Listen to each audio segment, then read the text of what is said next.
He wasn't just a stray. He was the last witness. At first glance, he looked like just another half-wild stray.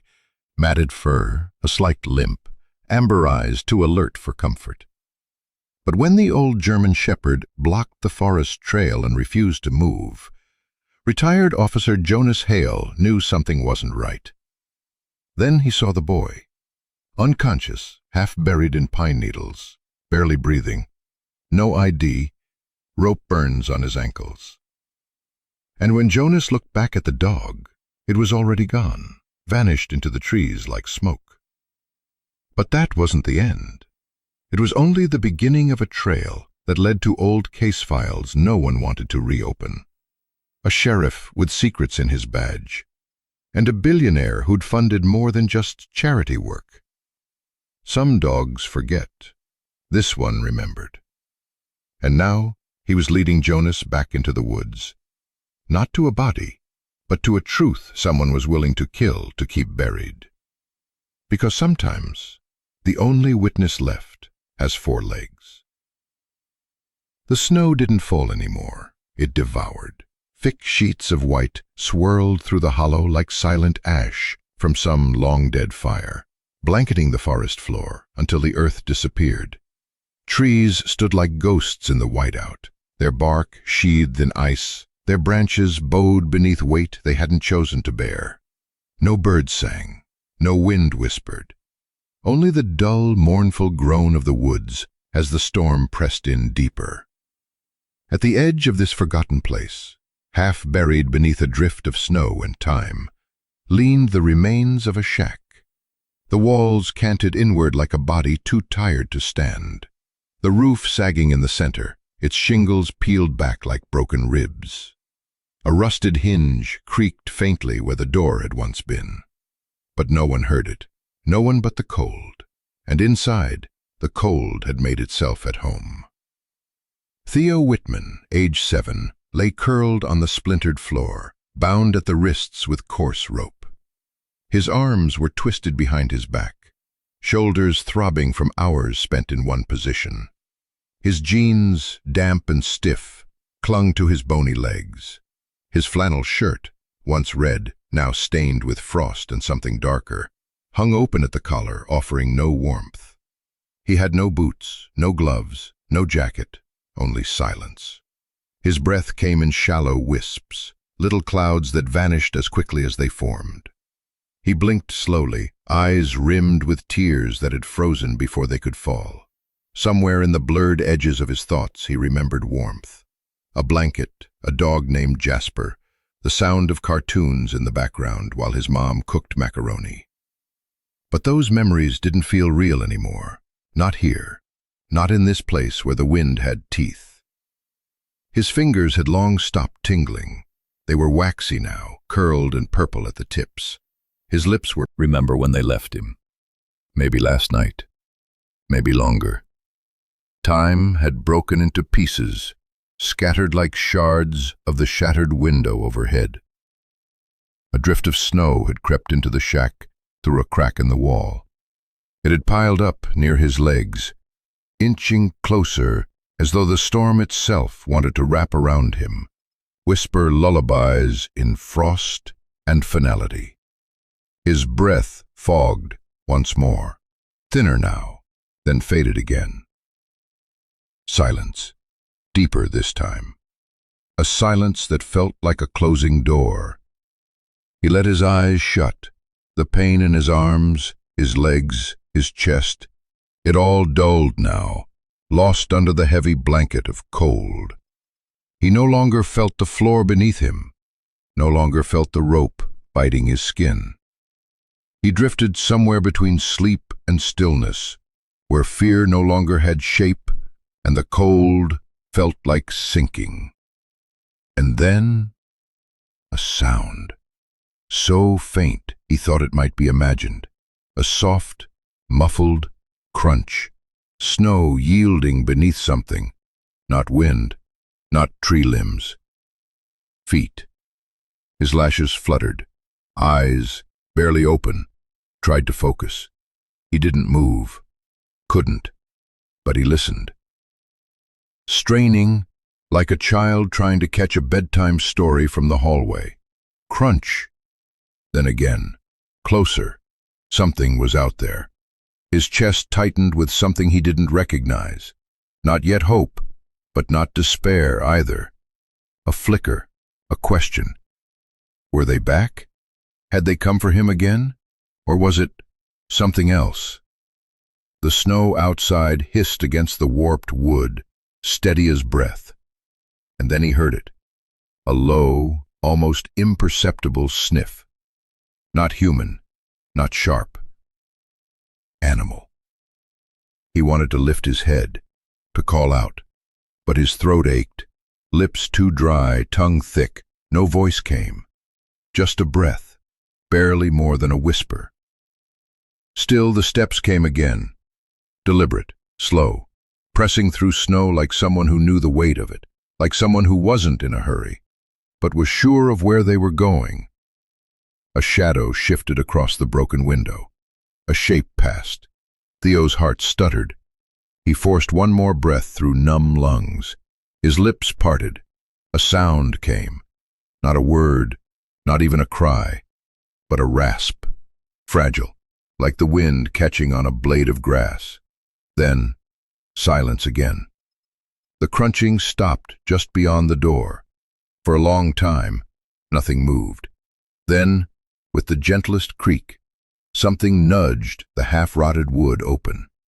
A gust swept in, laced with pine, snow, and something else, something warm. Animal scent. A body that had survived this cold. The door opened wider, and into the gloom stepped a creature. Low, his way toward Theo, step by cautious step. No bark, no growl, no sound at all, save the rhythmic whisper of his breath. He reached the boy, lowered his head, touched his nose to Theo's cheek, and waited. Theo didn't stir, not at first, but then, a twitch, a flinch. One eye opened, sluggish, unfocused. The dog's breath fanned against his skin, another tear, frozen before it could fall. And the dog stayed, unmoving, watching, as if he knew, as if he had waited for this boy all his life. Outside, the storm howled again, but inside that broken shack, something shifted. Hope had entered, on 4 legs, and it had found what it was looking for. The storm had swallowed everything, sky, trail, trees, even the memories of what once was. Yet Koa moved forward, a shadow against a canvas of white, half seen, half imagined. His paws broke through the crust of snow with each step, sinking deep, rising slow. The wind howled around him, tugging at the fur that clung in stiff clumps to his scarred flanks. His left hind leg dragged slightly, leaving an uneven trail behind him, like a signature. Wounded, but not defeated. He no longer wore a vest, no badge, no leash, no man beside him giving quiet orders. Only a faded collar clung to his neck, weather-worn, its metal tag rubbed nearly smooth by time and frost. The name stamped on it, Koa, had once been called out in urgency, in trust, in love. No one called it now. The cold bit deeper tonight. A sharper kind of silence filled the air, the kind that crept into the joints and memory. Koa had known this terrain in another life, back when his ears had been sharp with command and his breath moved in rhythm with a partner's steps, back when he belonged. That was before the crash. The impact hadn't come with warning. One moment he'd been curled in the rear of the squad SUV beside his handler. Officer Ryan Halston, 32, kind eyes, the kind of laugh that softened even the worst calls. And the next, everything turned upside down. Metal screeched, glass exploded. The world twisted in a roar of white and black and weightlessness. When the silence returned, it brought fire and blood with it. Koa had been thrown, hurled out through the passenger side, his body striking hard-packed snow and rolling. He remembered the sting in his chest, the bright jolt in his hind leg, the impossibility of breath. And Ryan hadn't gotten out. The town had buried him in full dress uniform, folded flag, 21-gun salute, his badge, him, time erasing him, until tonight. The wind shifted. Koa stopped mid-step, his breath a misting curl in the air. His ears twitched forward, then held, trained, still.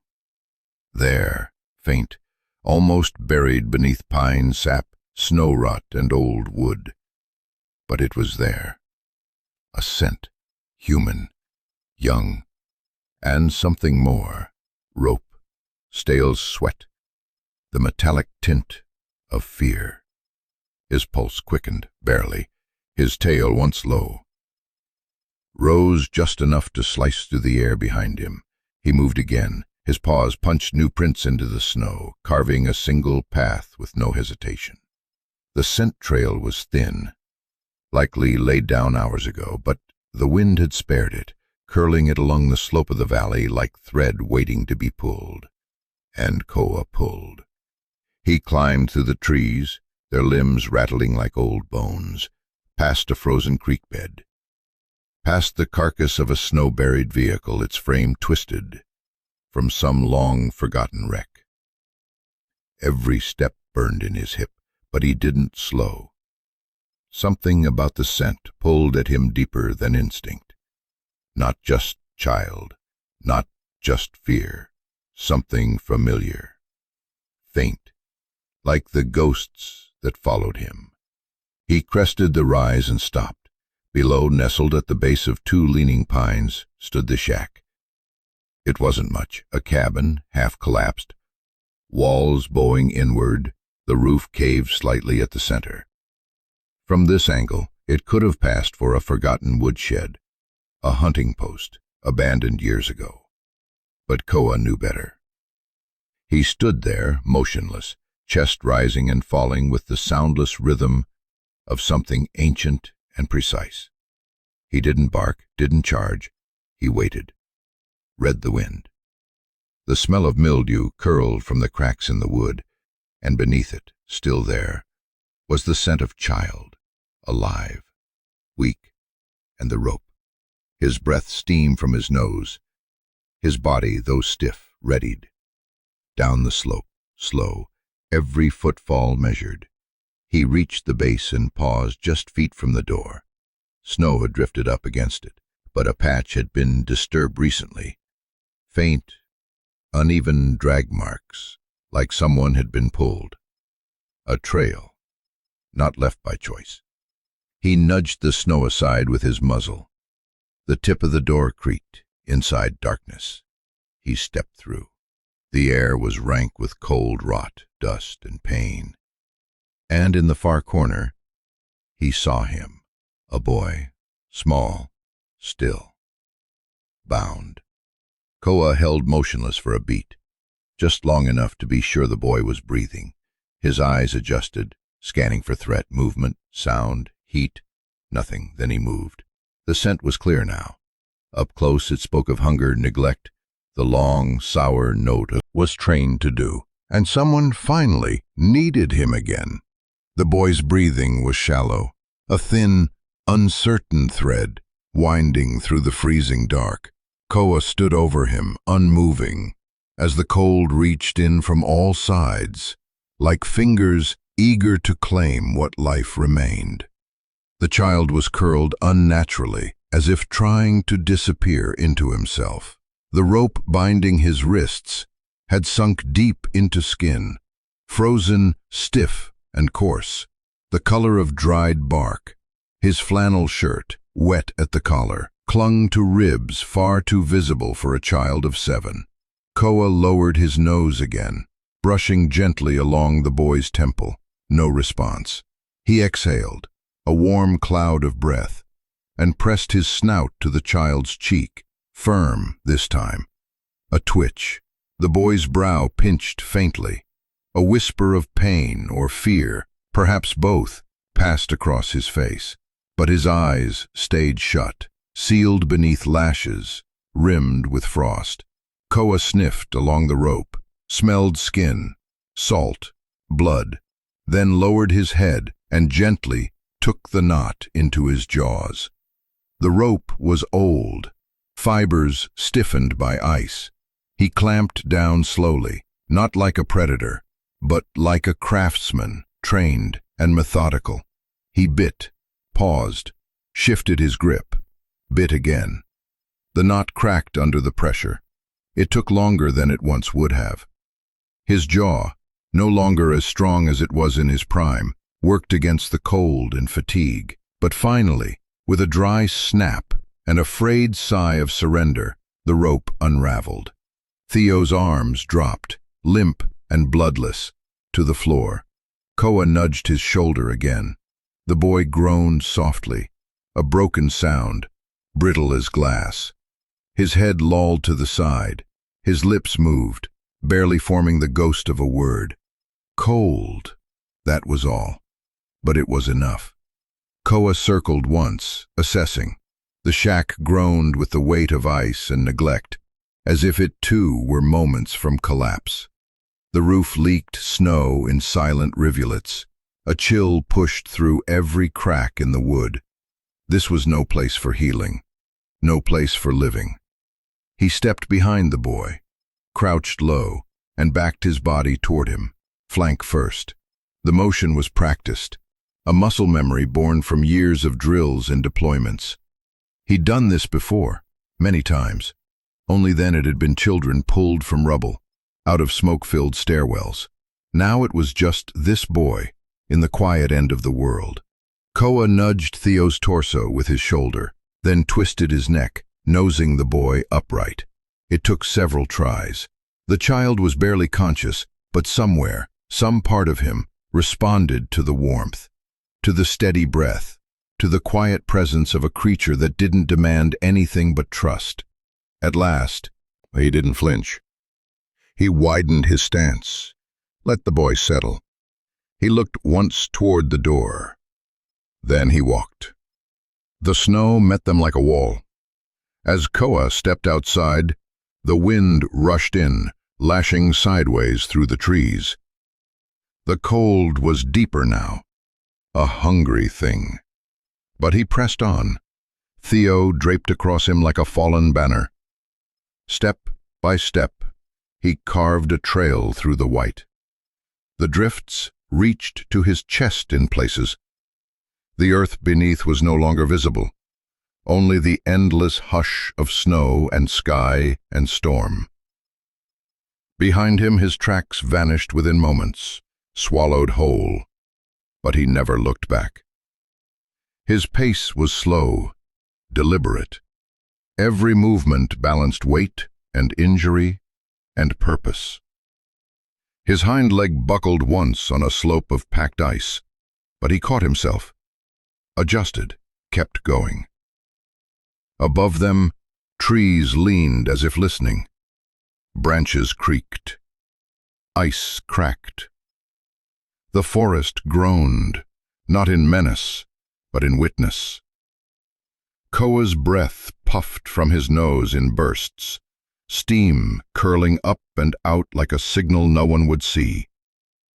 The child's weight shifted with each step, but his grip, weak as it was, tightened just enough around the dog's neck.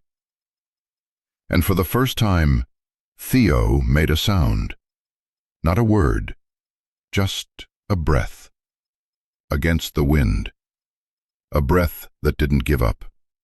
Far ahead, past the frozen ridges and deep within the tangle of pines, a faint flicker of orange shimmered low on the horizon. Too weak to be sun, too warm to be lightning. Smoke.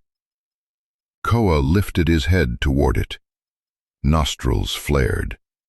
Yes. Wood fire. Cedar. Pine resin. A place. A someone. He angled toward the scent. The wind howled once more behind him, sweeping across the trail. But the dog, limping, burdened, alone, moved with the certainty of something older than instinct, carrying not just a boy, but a promise, through the snow, through the dark, through everything that tried to bury them. He did not stop.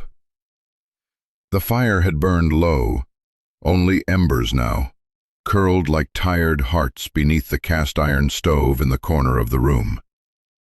They pulsed faintly, soft and red, painting the pine walls in shades of rust and memory. The wind outside clawed at the windows, and the eaves moaned with each gust, like the house was remembering something it didn't want to. Jonas Reed sat in the same chair he always did, an old rocker near the hearth, its arms worn smooth by touch. Not just the snow, but the stillness it demanded. He'd lived alone in this cabin for over 4 years now, ever since the fire that took his son Caleb, a flash flood of flame that moved faster than his feet could carry him. He never forgave himself for that. Didn't much care if anyone else did either, so he stayed, chopping wood, writing no letters, answering no calls, letting the world pass by in the quiet hum of snowfall and wood smoke. Some days he'd speak aloud just to hear a voice, then pretend it wasn't his, and tonight was no different. Until the bark came. Short, sharp, urgent. He sat up straight. One hand reached for the axe that leaned by the door. Not paranoia, just a habit. He rose, joints aching but responsive, and crossed the floor with quiet efficiency. Every board beneath his boots knew the weight of him. Another bark. Closer now. Not wild, not warning, controlled, intentional. He unlatched the door and opened it. The wind hit him first, hard and laced with bitter cold. But it wasn't the wind that stopped him mid-step. It was the dog, massive, coated in snow and dirt, standing square in the storm like a statue carved from willpower alone. His flanks rose and fell in slow rhythm, and across his back, Jonas blinked, took one stunned step forward. A boy, draped across the dog's shoulders, small, motionless. Jesus, Jonas breathed. The axe dropped from his hand with a dull thunk into the snow. The dog didn't move, didn't flinch, just stood there, watching him. His eyes, amber and focused, fixed on Jonas like he was measuring something. Okay, come here, boy, Jonas said, voice low but steady. He stepped off the porch and into the snow. The dog shifted just enough to let him in. Jonas bent carefully, arms outstretched. His fingers, still as strong as they'd been in his firefighter days, cradled the boy with practiced care. Light, far too light. The boy's skin was cold to the touch, lips blue, face pale as bone. God Almighty, Jonas whispered. How far did you carry him? He glanced at the dog again, and for just a moment, just long enough to matter, he thought he saw something in the animal's eyes. Not fear, not pride, purpose. Inside, Jonas said, half to the boy, half to the beast. Now. The cabin door swung shut with a heavy thud behind them.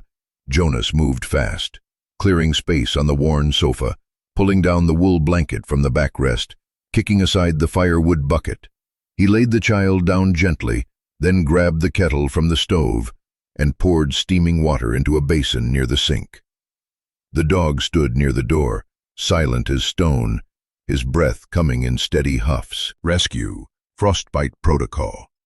It came back like muscle memory written in grief. The boy moaned faintly, his eyes fluttered but didn't open. Good, Jonas said, more to himself. Stay with me, kid. He wrapped him in 2 blankets, then added a third, tucking the wool beneath his chin. He rubbed warmth into the boy's arms and legs, gentle but firm, then checked for pulse, faint but present. "Still with us," he said under his breath. Only then did he pause, turned to look at the dog again.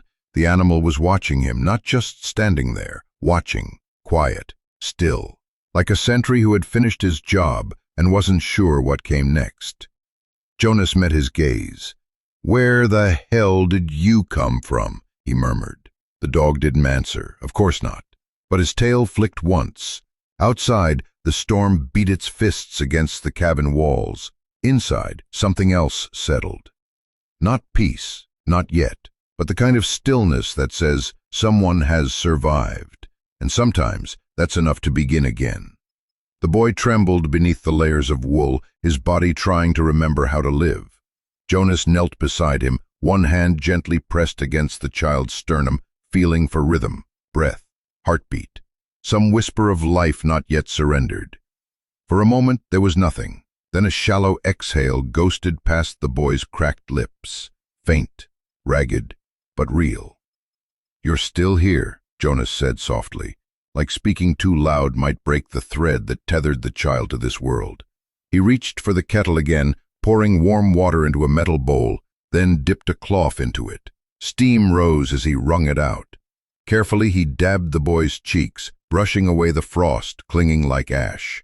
The skin underneath was pallid, lips tinged with blue, but the heat coaxed faint color to return in small, stubborn patches. The boy flinched once, not from pain, but from memory.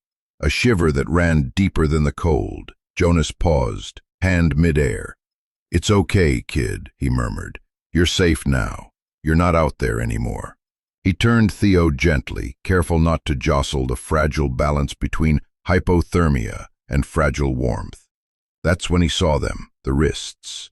The rope burns were unmistakable, deep, angry grooves cut into the flesh, ridged and raw. Not fresh, not new, but not old enough to be scars. Jonas stared at the marks for a long time. They weren't the kind of injuries that came from falling or stumbling. These were made by force, tight, intentional. The kind meant to hold someone small and helpless in place. His jaw tightened. He pulled open the first aid drawer beneath the mantel, a box he hadn't touched since the summer a hiker twisted her ankle on the South Trail. Inside were bandages, antiseptic, cotton swabs, old gauze. He worked methodically, cleaning the burns with water warmed by fire, pressing balm into the skin with fingers that moved. But when Jonas looked up, when he paused between reps, he saw the dog again. Still by the door, still watching, still silent.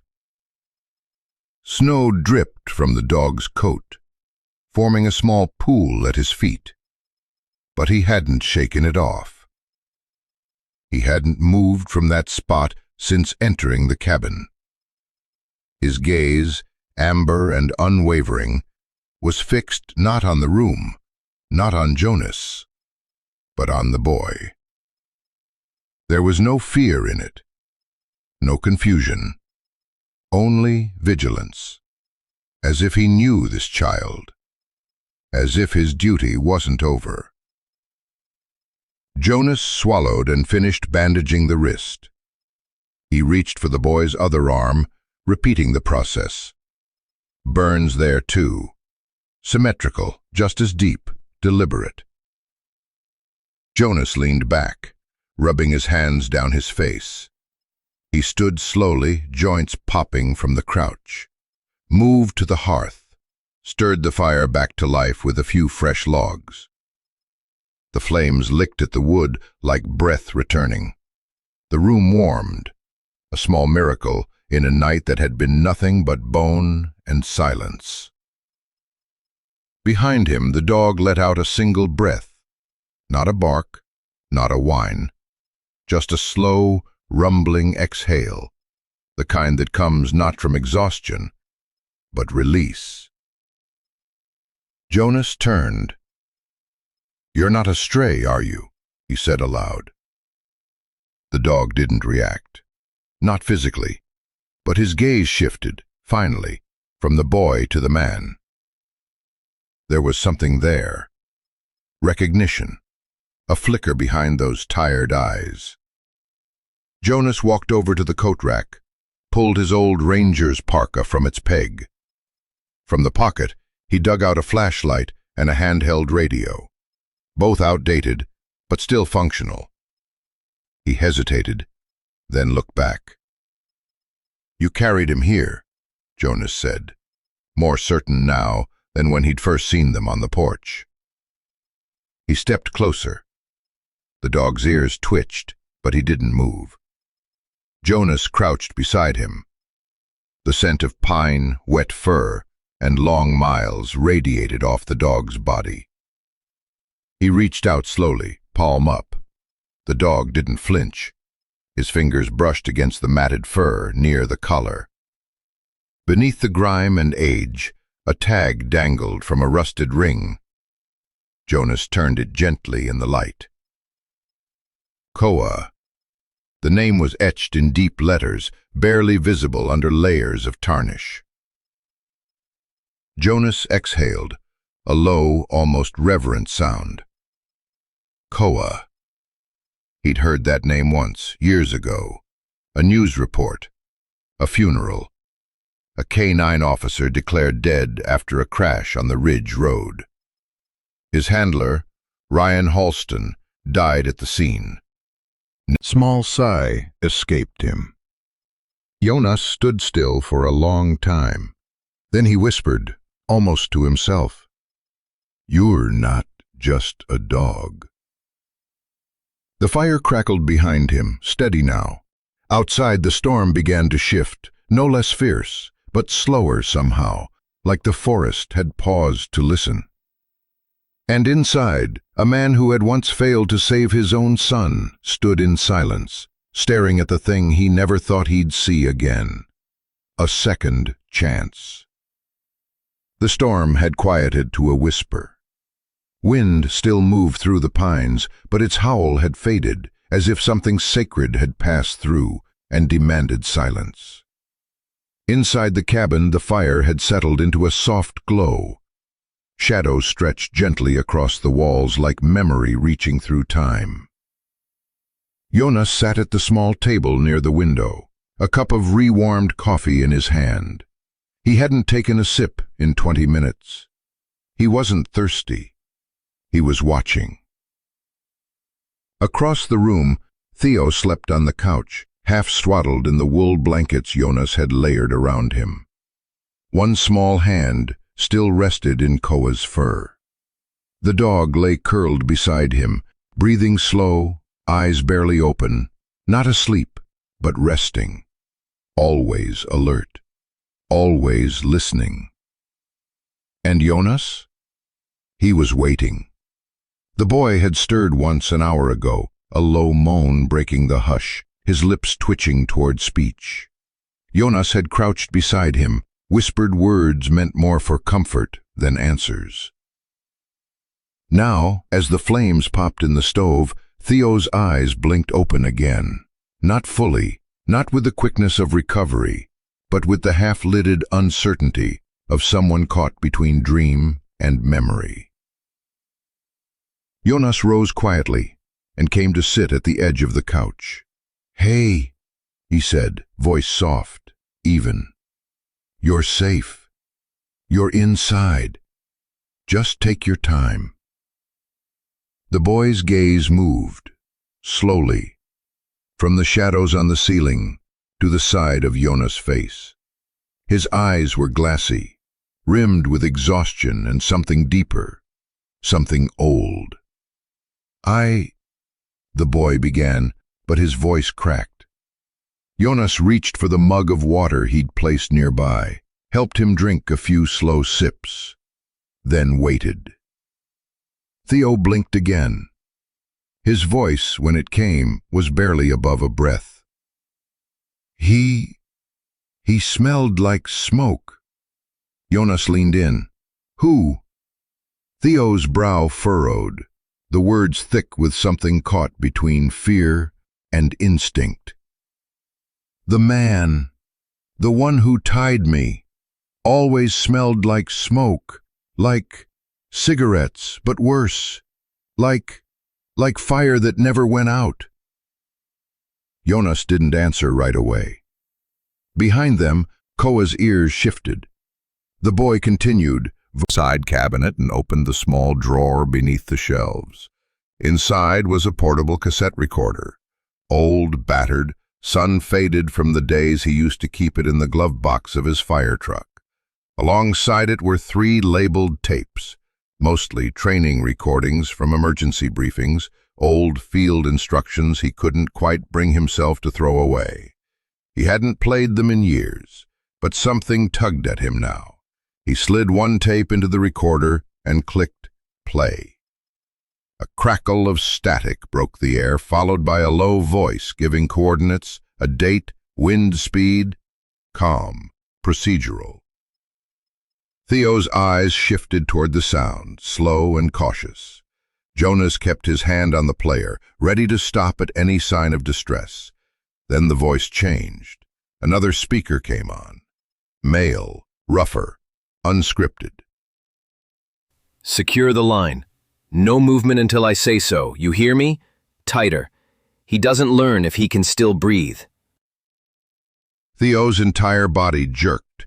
His shoulders curled in, his hand flew off Koa's fur, and his eyes went wide. But not in confusion, in recognition. "That's him," you whispered. Jonas turned the player off immediately. Koa stood, ears forward. A growl, low, deep, restrained, rumbled in his chest. It wasn't for Theo, it was for that voice. The dog's body trembled once, just barely. A memory, unspoken but raw, pulled taut beneath the surface of his fur. "Do you know who that is?" Jonas asked, voice steady but sharp. Theo nodded, barely. "He always had gloves, even inside. Said they were for hygiene, but he laughed when I screamed, like he liked it." Jonas clenched his jaw. He crossed the room to the tape case, dug deeper. One label caught his eye. Danner, March briefing. He hadn't listened to this one in years. Sheriff Danner had sent it out to all county SAR teams the year they expanded wilderness search protocols. Jonas had kept it for training his volunteers. That was before he stopped returning their calls. He clicked it into the recorder and hit play. Another crackle. Then a voice, familiar, measured. Authority wrapped in civility. "This is Sheriff Danner. Ridge Protocol for Rescue Coordination now includes K9 units operating along the Eastern Basin. A German Shepherd named Koa will be assisting Deputy Ryan Halston." The boy flinched again. Koa growled, louder this time. His fur bristled. He took 2 steps toward the cassette deck. Jonas turned it off. The room was still again, but it wasn't the stillness of peace. It was the stillness before something breaks open. Jonas looked between them, the dog standing stiff, the boy shaking, the tape still humming faint static. This wasn't just trauma. This wasn't just coincidence. He felt it now, deep in his gut, where experience and instinct met like flint and steel. Dog's eyes flicked to him, intense, burning with something close to memory. "You knew," Jonas whispered, "didn't you?" Koa didn't answer, but he didn't need to. The past was no longer buried. It had walked through the snow to find them, teeth bared, tail low, and eyes full of ghosts. The woods hadn't thawed. If anything, they had grown quieter, as though the forest itself was holding its breath. The sun sat low in the winter sky, a dull disk behind a veil of cloud. Its light offered no warmth, only the illusion of daytime. Beneath the canopy of pine and spruce, snow lay thick and undisturbed, stretching in all directions like a sea that had forgotten how to move. But there were tracks now, a trail, cut by paws and boots. Koa walked ahead, steady, driven, his nose low to the ground, tail rigid like a compass needle. The limp in his hind legs slowed him slightly, but not enough to deter his purpose. Behind him, Jonas trudged through the snow, the strap of his old field pack crossing his chest, an axe secured against his hip, and a flashlight clipped to his shoulder. He was dressed in layers of canvas and wool, but the cold still crept through. Every step felt heavier than the last. "You sure about this?" he muttered, more to the air than the dog. Koa didn't answer, just moved forward, weaving through a thicket of bare branches that cracked as they brushed against his sides. Jonas followed without hesitation. It had been Theo who gave them direction, not with maps, but memories. Just after sunrise, the boy had woken with a whisper and pointed toward the tree line behind the cabin. "He parked the truck that way, the night he locked me in the shed." Jonas hadn't pushed for more. Not yet. The boy's voice had trembled like someone speaking through water. But Koa had already moved to the door, his ears high, body taut. He remembered, or he never forgot. Jonas trusted that more than words. Now they moved deeper into the forest's heart, where no trails reached, where trees grew close like secrets, and the snow swallowed sound. Koa stopped suddenly at the crest of a small hill. Jonas climbed to his side and looked down. There, half buried beneath a collapsed pine, stood what might have once been a shed, or maybe just a storage shack for hunters. The roof had caved inward on one side, forming a crooked slope. The door hung askew on rusted hinges, barely holding to the frame. The outer wall was scarred, clawed by time, weather, and something else entirely. The dog didn't move. Jonas stepped forward, boots crunching through the crust. He knelt beside Koa, laying a hand gently on the dog's shoulder. "You smell something?" he asked. Koa's nose dipped. He let out a low, ancient, but enough to raise every alarm in Jonas's mind. He crouched lower, inspecting the area. There was a frayed rope tangled around the broken root of a nearby sapling, frozen stiff, still tied in a loop. He untangled it carefully and held it in his hand. The fibers were crusted in something he didn't want to name. The knot was pulled so tight it had left grooves in the bark. Jonas stood and turned toward the door. The shed's interior was darker than it should have been. What little light filtered through the broken roof caught on scattered debris, splintered boards, empty cans. A plastic crate overturned in the corner, and in the dirt, almost missed amid the frost, was a small square of cloth. Jonas stepped inside, his boots sinking slightly into the damp ground. He bent and picked it up. It was part of a child's shirt, torn neatly at the edge, plaid, faded blue and green. The stitching near the hem caught his eye, tiny letters, hand-embroidered. He stared at it. Time stalled. The initials stirred something behind his ribs. Not recognition, exactly, but proximity to something he didn't want to name. He pulled out his phone and snapped a picture of the cloth, the rope, and the bloodstain. Then he opened the Notes app and typed just 3 words. "Call Serena Mays." Outside, Koa stood at attention, facing the trees. His breath came slow, his ears pricked. Jonas emerged and knelt beside him again, holding up the cloth. "This mean anything to you, boy?" he whispered. Koa sniffed it once, then twice. A deep sound rolled from his throat. Not anger. Recognition. The same sound he'd made when Theo stirred, when the cassette played. Jonas stared at the dog. "What the hell have you seen?" he asked quietly. "And how much of it are you still carrying?" Koa didn't blink, just stood there in the cold, in the silence, as the snow began to fall again. Not thick, not violent, but soft, steady, like the forest was trying to cover something back up. But Jonas had seen enough to know some things don't stay buried, and some ghosts walk on 4 legs to make sure of it. The sun was just beginning to fall behind the ridge when Jonas heard the crunch of tires on packed snow. He stepped out onto the porch, breath fogging in the frigid air. Koa sat beside him, alert but still, like a statue carved out of loyalty and frost. Behind them, the cabin was quiet. Theo had finally fallen into a fitful sleep after waking from another nightmare, the kind that left him staring at nothing for long minutes, lips trembling with words he couldn't say. Jonas looked down the narrow trail just as the cruiser pulled into view, unmarked.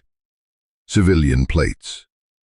But he recognized the woman behind the wheel before she even stepped out. Cop. Not the swaggering kind, but the kind that had spent too many nights piecing together things that never wanted to be found.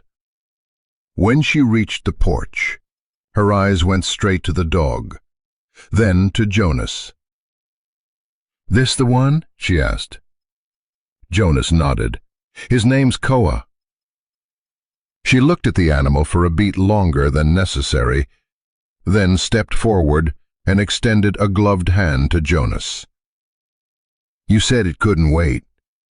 He shook her hand, firm, cold. "Come inside," Jonas said. "I'll show you why." The cabin was warm again. The fire had been stoked before she arrived, and the smell of pine sap and melted snow clung to the air. Serena took off her coat, but kept her boots on. Her eyes scanned the room the way trained instincts always did.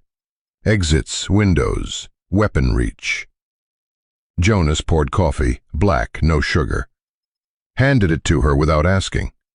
She took a sip and didn't react to the bitterness. Koa lay near the hearth, head down but ears perked.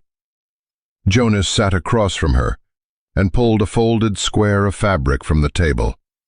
He placed it between them. She glanced at it, then looked again, slower. Child's cloth, blue and green plaid. Faded embroidery at the hem. M.J. Serena's jaw tightened. Jonas leaned back. "Recognize it?" "I might," she said. "Tell me where you found it." He did, in clean, measured words.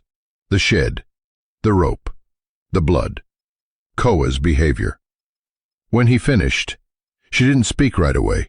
Instead, she reached into her own bag and pulled out a phone, scrolled for a few seconds, then turned the screen toward him.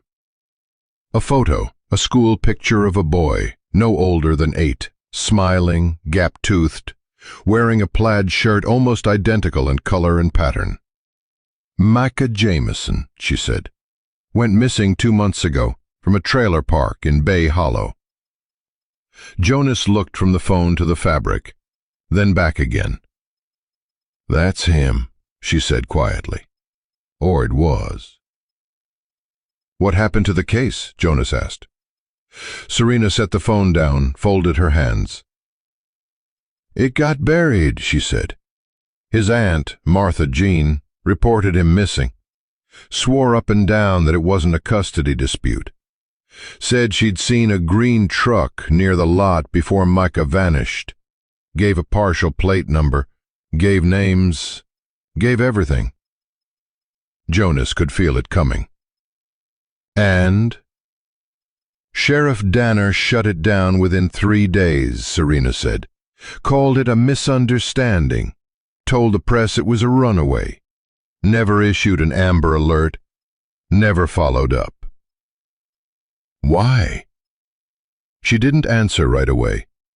Instead, she turned. "Days later, I was reassigned to desk duty at the DMV satellite office in North Stanton." He stared at her. "You're serious?" She met his eyes. "I don't joke about kids." Jonas leaned forward, resting his forearms on the table. His voice dropped low. "Then we've got the same enemy." Serena looked down at the cloth again, ran a thumb along the edge. "Where's the boy?" she asked. "Asleep," Jonas said. "Upstairs, been in and out. He won't say much, but he mentioned a man who smelled like smoke. Said he called him boy. Said he laughed when he screamed. Serena's jaw flexed. Jonas stood and crossed to the side cabinet, pulling out the old cassette recorder. He pressed play. The voice, cold, commanding, filled the room. Tighter. He doesn't learn if he can still breathe. Koa stood. Serena froze. That voice, she whispered. I've heard it before. Jonas clicked off the tape. You sure? She nodded. Danner recorded a training session once, year before last. Played it at an interagency K9 demo. Same tone, same cadence. She looked at Koa. This dog worked that session. I remember his handler, too. Halston. Quiet, sharp. Everyone liked him. Jonas met her eyes. Halston's dead. Koa was declared unrecoverable. Serena shook her head, almost in disbelief. But he's right here. Jonas looked toward the fire, which means someone wanted him forgotten. Silence settled between them, the kind that held the weight of old truths trying to surface. Finally, Serena leaned forward. You still have that shed location? Jonas nodded. Good, she said, because whatever this is, it's not isolated. She tapped the cloth gently with her fingertip, and I don't think Micah was the last. The cabin smelled of wood smoke and something else now, urgency. The coffee had gone cold on the table. Serena hadn't touched her second cup, and Jonas didn't offer another. Both of them stood near the map Jonas had tacked to the wall, back in the early years, when he still believed search patterns and elevation markers could solve every problem. Now the map served a new purpose, a battlefield of red flags and faded hope. Theo slept upstairs, finally quiet. Koa stood near the door, body coiled but calm, ears ticking at every sound outside. A sentinel by choice, not habit. We need to name this, Serena said, marking another dot on the northern quadrant of the county. Jonas nodded. This makes 5 kids minimum, 4 missing, 1 alive. 3 known dead, Serena corrected grimly. All recovered too late. It was for containment. Serena folded her arms, her eyes never leaving the map. So we build it like a case. Jonas raised an eyebrow. You're still on record as reassigned. You sure you want to keep pushing this? She looked at him. Steady, tired, fierce. I didn't get into this job to hand out parking citations. A beat passed. Then she said the name. Like a lit match in a room full of dry timber. Gary Hudson. Jonas didn't flinch. He just let the name settle in the air. Serena stepped closer to the map, pointed toward the southeastern boundary. He owns all of this. Timber contracts, soil rights, construction leases, everything east of Ridge Hollow to the Cascade waterline. Jonas squinted. That's over 100 acres of unmonitored terrain. Exactly. Private. No drones. No ranger presence. And he's donated to law enforcement in every county surrounding the hollow, including Brookridge, including Danner. Jonas exhaled through his nose. You're saying the sheriff's compromised. I'm saying the sheriff's bought. A crackle of ice slid off the roof outside, a long scraping sound like something trying to claw its way down. Koa lifted his head, alert, but it was just snow. Still, he didn't relax. Jonas walked to the window and stared out into the trees. I've heard Hudson's name whispered before, he said quietly. Years ago, when I was still doing SAR work, a hiker said they saw lights out past timberline, floodlights, generator noise, where nothing should have been. By the time we got there, the site was empty, cleared like no one had ever been. Did you report it? Yeah, Jonas said. To Danner. Serena stared at him. Let me guess. Nothing came of it. Jonas turned back. Not even a follow-up call. Serena swore under her breath and moved toward her bag. She pulled out a notebook, flipped through the pages until she found what she was looking for. Gary Hudson, she said, has filed 6 land use permits in the past 2 years, 2 for development, 4 for private recreational structures. All approved, all expedited. She showed Jonas the page. And you know who signed the environmental exemption waivers? She asked. Don't say it. Sheriff Danner. Jonas took a long breath. The pieces weren't just scattered anymore. They were forming something that looked like a structure, a system, a machine. Behind them, Koa moved. Slowly, purposefully. He walked to the corner of the cabin where Jonas had hung his jacket and sat beside it, nose twitching, eyes sharp. Then he turned and looked at the back door. Jonas watched him. That's the 2nd time he's done that today. Done what? Pointed at the woods, tight. Too quiet for a forest this deep.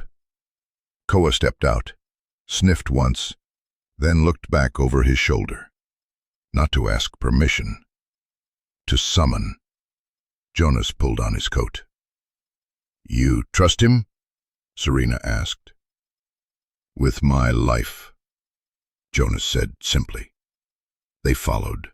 The woods behind the cabin sloped downward, an old logging trail half swallowed by time and snowfall. Koa led them slow but sure, not weaving randomly, but tracing something buried. A scent, a path, an echo. After 20 minutes they reached a bend where the trees grew strange, closer, darker, as if they remembered things the wind wasn't supposed to carry. Koa stopped. He pawed at the base of a spruce. Jonas crouched, brushing snow aside with his gloved hand. Underneath was something hard, packed, man-made, gravel. Serena joined him. A road? She asked. No records of any trail here, Jonas said. At least not in the last 20 years. Koa took a step forward and stopped. His hackles lifted, but he didn't growl. Serena crouched low and reached for her phone. Jonas, she said, tone shifting. We're not chasing shadows anymore. He looked at her. This is infrastructure. Buried on purpose, she added. And behind them the wind changed, not in speed but in scent. Koa lifted his head, sniffed once, then let out a low, bone-deep growl. Not fear, warning. The light in the cabin had softened with the storm's retreat, as if the snow clouds had finally exhaled after days of silence. The wind had quieted, but inside the house, the tension still hummed, gentle, invisible, ever-present. Theo lay curled in a nest of wool blankets on the daybed near the fireplace, his tiny frame swaddled so thickly that only his face peeked out, cheeks still pale, lips chapped. But he was warm now, breathing steady, not quite asleep, not quite awake. Jonas sat in the armchair across from him, coffee cooling in his hands. Serena stood near the window, phone dark in her palm, gaze on the woods beyond. And Koa hadn't moved from his place by the boy's bedside, his body curled protectively against the wooden floor, tail just brushing the edge of the quilt, one eye open, always watching. It was Serena who broke the quiet. He's ready, she said gently. Jonas looked at her, then at Theo. The boy stirred at the sound of her voice, eyes blinking slowly, head shifting on the pillow. Jonas nodded once. Let's try. From the drawer beneath the bookshelf, he pulled out something quietly. You don't have to talk to anyone else, just this little thing. You can say whatever you remember, or nothing at all. No one's going to be mad. You're safe." Theo didn't speak, but his hand, still tucked beneath the edge of the blanket, twitched. Slowly, carefully, he reached out with trembling fingers and touched the recorder. Jonas pressed record, and then he stood. The room held its breath. Theo blinked once, twice. His lips parted. For a long moment, there was only the crackle of firewood and Koa's slow, steady breath. Then, "Green truck." His voice was hoarse, dry like wind-blown leaves. Serena stepped forward slowly, holding her breath. Theo continued, almost in a whisper, "Big wheels. Mud. It made sounds. Loud. Like a monster." He swallowed, eyes still closed, his fingers pressed tighter to the recorder.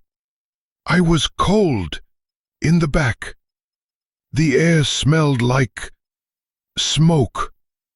And something sweet." Jonas exchanged a glance with Serena. "What else, Theo?" Jonas asked softly. The boy's brow furrowed. "There was a red car," he said next, "following us. They honked once, then again, then nothing." Koa's ear twitched.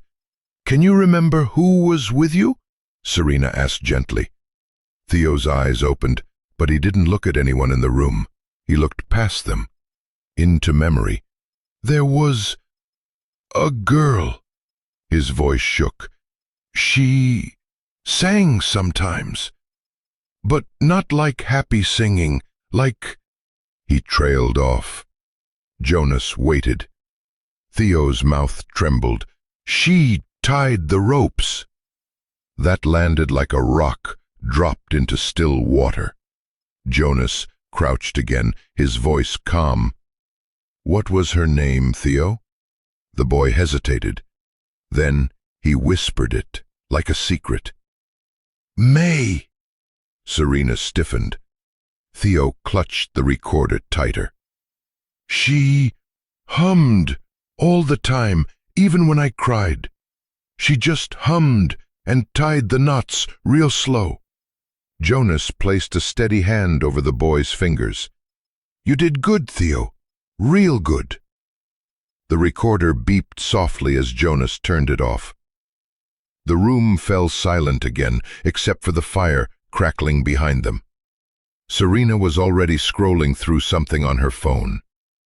A moment later, she froze. "There's a May Hudson on file," she said.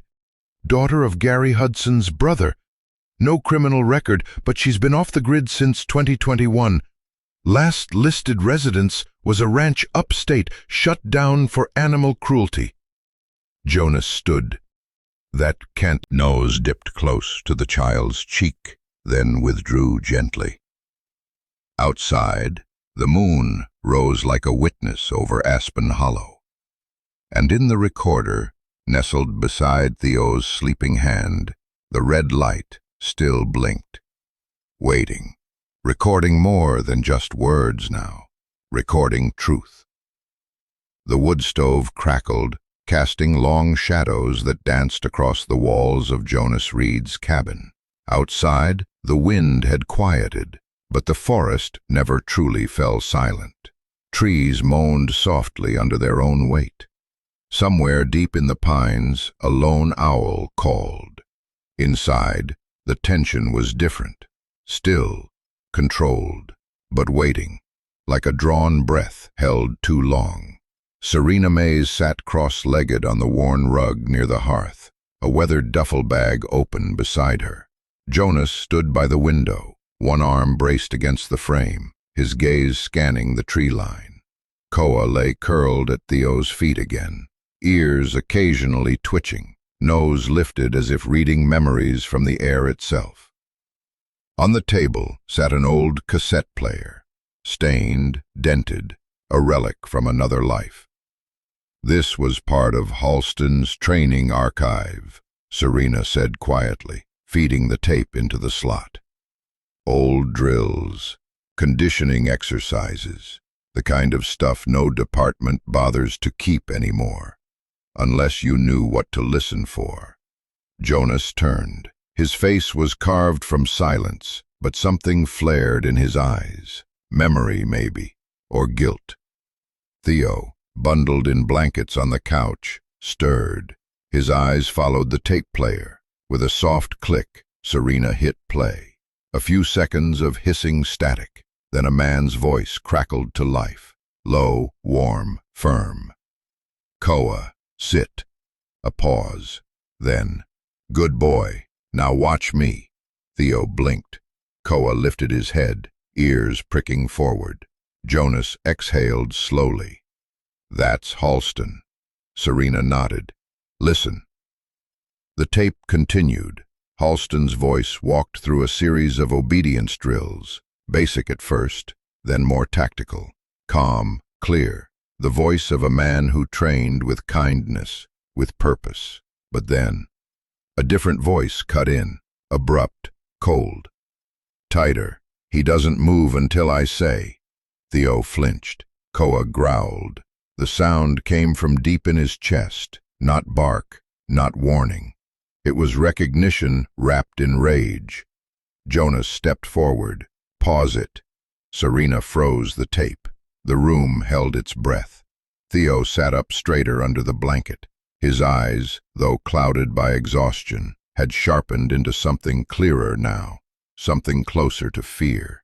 "That's him," he whispered. Serena crouched beside him. "The man who hurt you?" Theo nodded. "He was there, after the girl, when she stopped singing. He said, 'If I move again, tighter, he doesn't move until I say.'" Koa rose to his feet, stiff-legged, tail straight, teeth bared, but he didn't lunge. He just stood in place, staring at the player as if it were alive, as if that voice still filled the room in flesh and breath and violence. Theo whispered, "He wore boots, the kind that scrape on gravel like fire stations." Jonas turned. His face, already pale, drained further. "I know that voice," he murmured. Serena looked up sharply. "You're sure?" He nodded. "I couldn't name it until now. But I've heard that tone before, that cadence." He walked over to the bookshelf in the corner, pulling free a dusty photo album. Inside, newspaper clippings, photos of Koa and Halston, awards, ceremonies, an old ribbon tied to the edge of one page. Jonas flipped through until he stopped on a photograph taken at a training seminar in 2016. Koa sitting proudly between Halston and a man in a deputy's uniform. Thick neck, thin smile. The name tag, Danner. Serena's jaw tensed. "The sheriff?" Jonas nodded slowly. Before the badge, he was just another guy in the room, quiet, always watching, always hovering by the dogs when no one paid attention. Serena exhaled through her nose. "And now he runs the county." Theo shivered. Koa moved closer to him. "He's still watching," Theo whispered. "He said they always check the woods after a storm. He was waiting for me to freeze." Silence fell again, thicker now, suffocating. Serena clicked off the tape. Jonas moved to the hearth and added another log to the fire, the flames swallowing it with a hungry crackle. "We're not dealing with just abuse," he said. "This is system deep, organized, quiet, like dry rot in the beams. You don't see it until the house comes down." Serena stood, her voice steadier now. "Then we pull the beams out one by one." She looked at the recorder, then at Koa. "You were the only one who made it out alive," she said softly. Koa didn't move, but his eyes said everything. Snow fell again after dusk, thin, restless flurries that wandered past the cabin windows like moths seeking light. Inside, the little living room had been rearranged into an impromptu war room. Map on one wall, laptop on a milk crate table, hand-drawn timelines tacked to cupboard doors. Strings of red yarn were unnecessary. The patterns were starting to shout without them. Serena knelt by the coffee table, sleeves rolled, hair fraying from its braid. She thumbed through printouts. Missing person flyers, autopsy abstracts, dispatch logs she had photographed before internal affairs them. A silent hinge to their urgency. His head tracked each paper Serena set aside as though the rustle of pages might unearth another secret. Upstairs, Theo dozed beneath quilts, the recorder still gripped in one small hand, proof that a shaking voice could tilt an empire. Serena spread 3 photos in a neat row. Addie Caulfield, age 9. Rope burns, left wrist deeper than right. Micah Jameson, age 8. Identical marks, but mirrored. Jonelle Ruiz, age 6. Same abrasions, both wrists, plus faint grooves high on the forearms. All 3 dump sites within a 10-mile radius, she said. Same knot style, double half-hitch, tied so tight the tissue calcified. Jonas circled dates on his pad. Snowstorms every time, they counted on bad weather to erase tracks. Serena slid the crime scene photos aside, replacing them with DMV images. Now vehicles reported by witnesses. One finger tapped the desk. Green, late-model Chevy pickups, dented right rear panel, paint scuffed down to primer. 2 sightings here, 1 here. Micah's aunt, Addie's grandfather, no follow-up interviews. Jonas huffed, because Danner wrote them off. And because the driver's name carries enough money to rinse anything clean. Serena flipped over a final sheet. Gary Hudson, Timberline Development, LLC. A gala photograph showed him in tuxedo and $1 million smile. Danner at his elbow, handshake frozen in flashbulb glare. Koa's ears angled forward. A low breath fluttered his nostrils, as if the man's cologne still hung in the cabin. Jonas ducked to his pack, retrieved a dog-eared field journal. I was on a search 5 winters ago. Little girl got lost near Cedar Pass. We found her alive, thank God, but she kept repeating, "The lady with the humming." Never made sense. He flipped pages. Look. A crude sketch. Small braid, left side. Note. Distinct lullaby. No words. Serena's pulse skipped. Theo said May hummed while tying rope. She reached for an older manila envelope and pulled out Jonelle Ruiz's interview transcript. Jonelle survived long enough in ICU to tell detectives about a big sister who braided her hair while she cried. Girls with braids. Jonas's voice dropped, brittle. Same detail, 2 counties apart. Serena exhaled. May Hudson, Gary's niece, wore braids in every school photo I could find. They stared at each other, the gap between bits of truth collapsing. Rope, Serena counted on her fingers. Green trucks, braids, storms, sheriff's sudden case closures. Jonas finished the tally. And a German shepherd everyone thought was dead. At that, Koa rose and turned toward the stairs. He whined, soft, urgent. Theo stood on the landing. Sorry, he whispered, voice rasping from sleep. I heard talking. Jonas's manners softened instantly. All right, buddy. Come here. Theo patted down. Koa met him halfway, pressing his head beneath the boy's hand. The blanket slipped. Jonas caught it, wrapped it tighter. Serena offered a gentle smile that didn't quite reach her weary eyes. Theo looked from paper stacks to pinholes on the wall. You're chasing him, aren't you? We are, Serena said. We'll keep you safe, and make sure he can't hurt anyone again. Theo's gaze dropped to Koa. The dog nudged his knuckles, a silent promise. Theo swallowed. Can Koa sleep next to me tonight? Jonas felt something unlock in his chest. An echo of the night the fire took Caleb and left the house too quiet to bear. He crouched, dark eyes level with Theo's. "Always," he said, voice rough with a warmth he hadn't used in years. "Koa can stay as long as you need him." Theo managed a shy nod. Koa turned, guiding the boy back toward the stairs with steady shoulders. Halfway up, Theo paused and looked down at Jonas and Serena, two adults who had chosen to believe him when no one else did. "Thank you," he breathed. The words fluttered down like snowflakes, fragile and impossible, and wholly true. When footprints disappeared overhead and Koa's nails clicked softly across the loft, Serena released a breath she hadn't realized she was holding. Jonas rubbed his eyes with thumb and forefinger. "Kids shouldn't have to ask if a dog can keep them safe." "Kids shouldn't have rope burns either," Serena replied. She picked up the mug of cold coffee, dumped it in the sink, then leaned against the counter, arms folded. "Tomorrow we file a formal brief with the State Bureau. If Danner tries to bury that, we go to the press." Jonas closed his notebook. "We'll need proof no one can spin." "Then we follow Koa," Serena said, nodding toward the ceiling.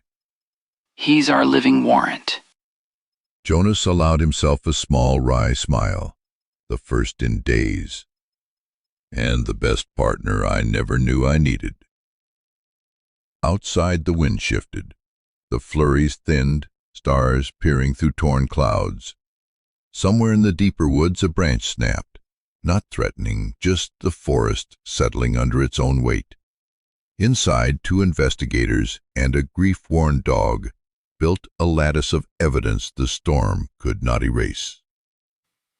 Upstairs, a boy finally fell into sleep so deep that even nightmares could not reach him, because a German shepherd lay beside his bed, chest rising and falling in perfect time with his own.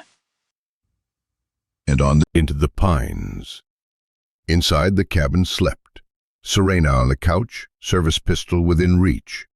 Theo in the loft, cocooned in quilts. Koa stretched beside him, one paw touching the boy's hand, as if wired to his pulse. Jonas, unable to rest, sat at the kitchen table, studying Serena's files for the 100th time, his mug of coffee long gone to ice.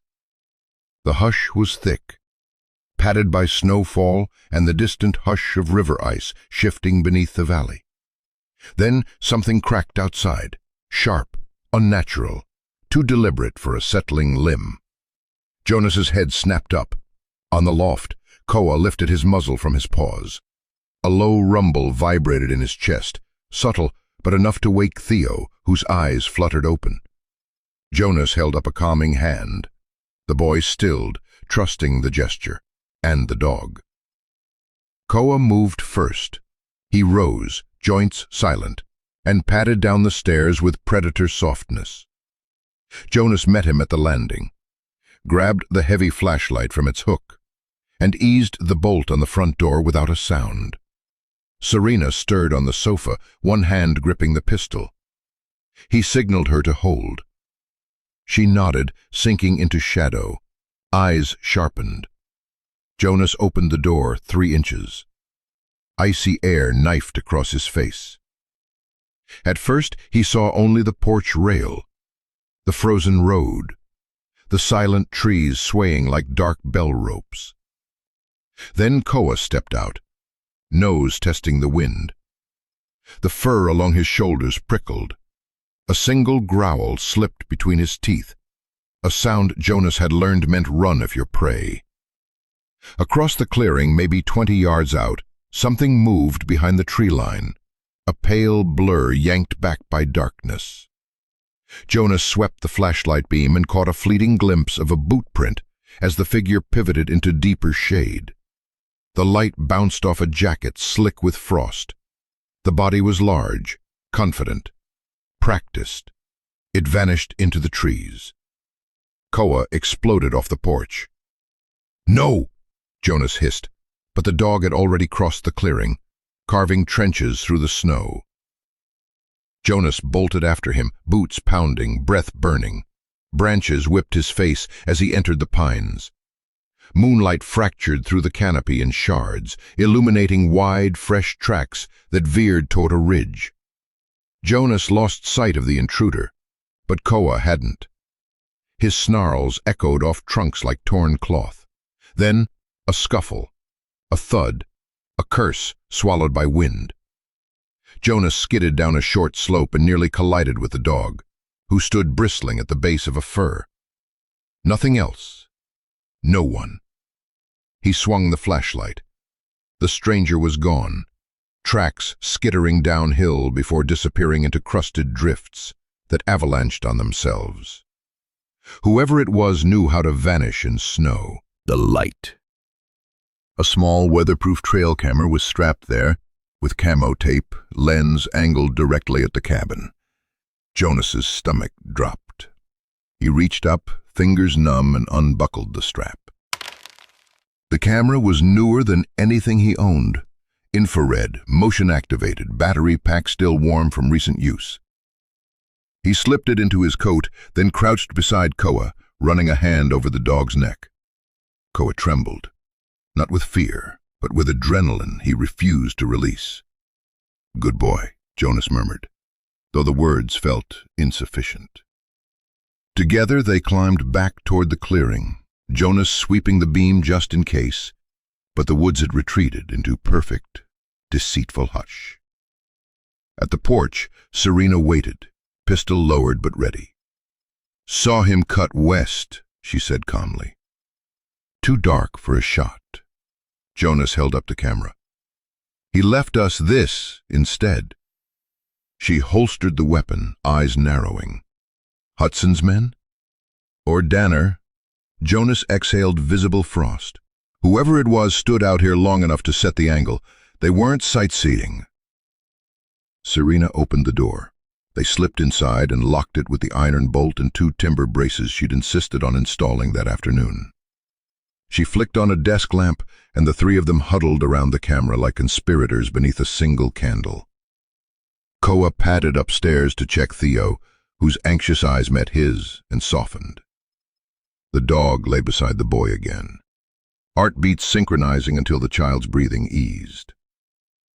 Downstairs, Serena removed the SD card, slid it into her laptop. Grainy, black and white footage filled the screen. The cabin from dawn to dusk. Koa leading Jonas into the woods. Serena pacing the porch on a phone call. A timestamp blinked, 17:03, minutes before the chase. The intruder stepped into frame, broad shoulders, ski mask, holding a hunting knife whose blade caught lunar flash. He stared at the house for a heartbeat that felt like an hour, then lifted something shiny toward the camera. Jonas's porch light reflecting off a small metal tag. Serena froze the frame, zoomed. Even blurred, the engraving was clear. R.K. Ryan Halston. Jonas's pulse hammered. "A taunt," he muttered. "They know Koa's alive. They know he remembers." Serena's voice was steel, and they want him rattled or silenced. Jonas shut the laptop. "Then we make damn sure he stays alive."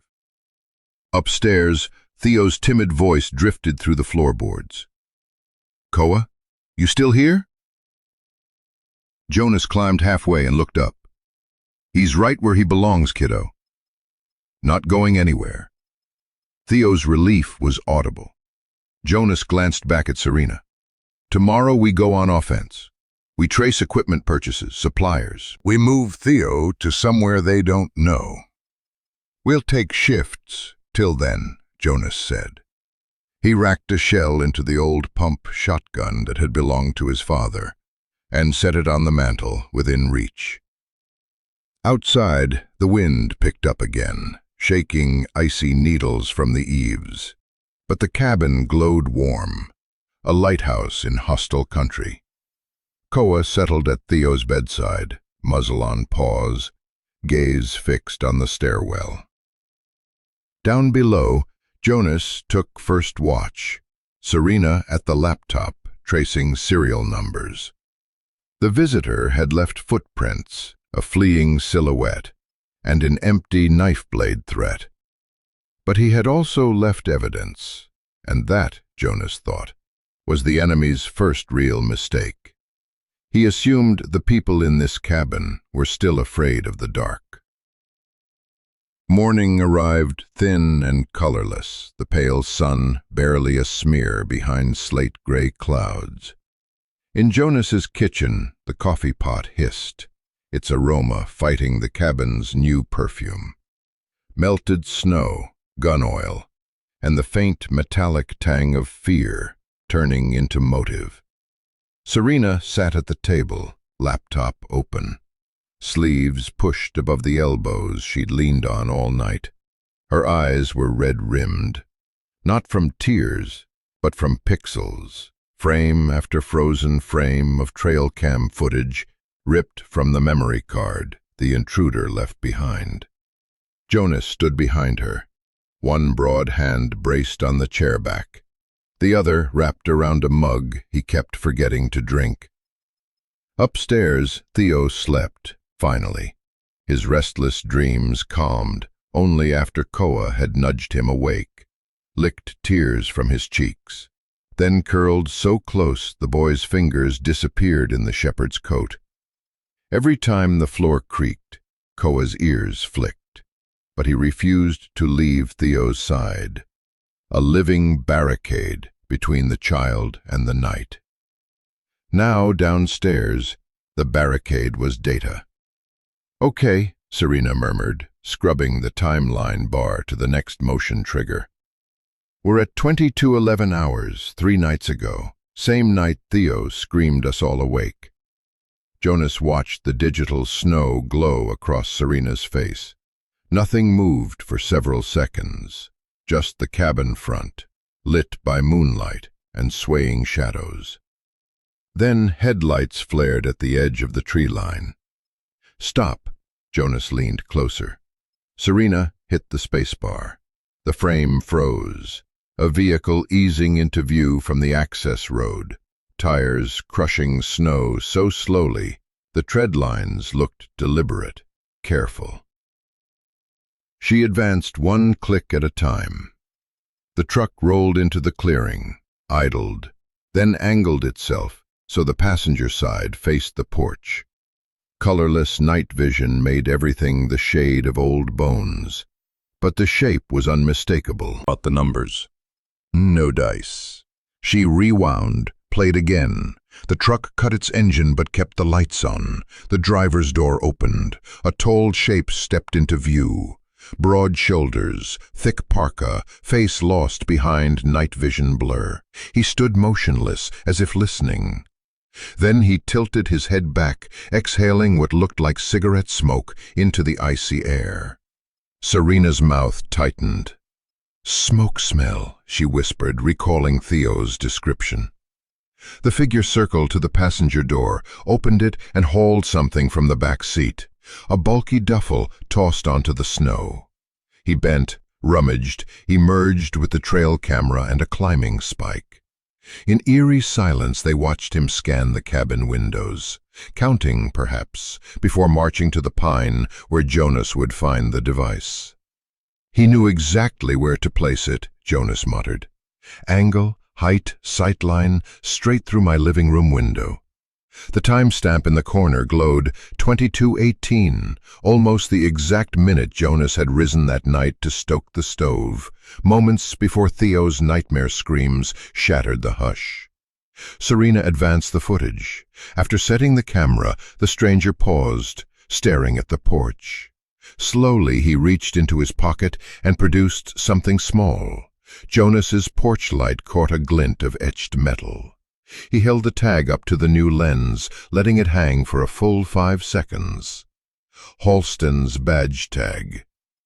A message sent by knife the following night. Serena hit stop. He staged the scare 2 nights in a row. First the camera, then the badge. Escalation pattern. Jonas rubbed a hand over his beard. Theo's nightmare wasn't memory, it was real time. He sensed the man outside. And Koa did too, Serena pushed back from the table. We need warrants now, traffic cam pulls, ranger gate logs, all plate readers along State 12. Hudson's truck is big, he couldn't hide it from every camera. Jonas nodded. You'll have to go over Danner's head. I will. She reached for her phone, already dialing. I've got a contact in the State Bureau, Bridges. He owes me from the Porter kidnapping case. She stepped onto the porch for reception, boots crunching. Jonas stayed with the footage. He dragged the slider forward another hour. Nothing. Then he scrubbed back, frame by frame, searching for reflections in the truck's windshield, any clue to the driver's face. It remained an ink blot. Upstairs he heard floorboards shift. A small voice carried, "Koa?" Jonas rose, climbed halfway. At the loft rail, Theo stood in oversized flannel, hair a storm of cowlicks, one hand buried in the dog's fur. "Is it morning?" "Almost." Jonas softened his tone. "We found something important. Serena's calling friends to help." Theo's gaze drifted past Jonas to the window. Expression fluttered between fear and relief. "Koa stayed with me," he whispered. Jonas smiled. A small thing, but honest. He said he would. Below, Serena re-entered, her voice clipped and urgent. "Bridges is alerting cyber forensics and issuing a quiet bolo on the green Chevy. He's prepping a search warrant for Hudson's Ridge estate. A judge in Cedar County will sign by noon." Jonas descended the stairs. "That's fast. I told him kids' lives were at stake and local law was compromised." She grabbed her coat. "I'll head to State HQ, ride shotgun on the data pole. You keep Theo safe and dig for any records of logging road construction, permits, contractors, supply invoices. Hudson's operation leaves a paper trail somewhere." Jonas nodded, the plan tightening like cable winch. He walked Serena to the door, but before she stepped out, she touched his arm. "Jonas," she said quietly, eyes fierce. "This camera, this dented fender, that's probable cause. The moment we connect the plate, Bridges will bring Hudson in." "And Danner?"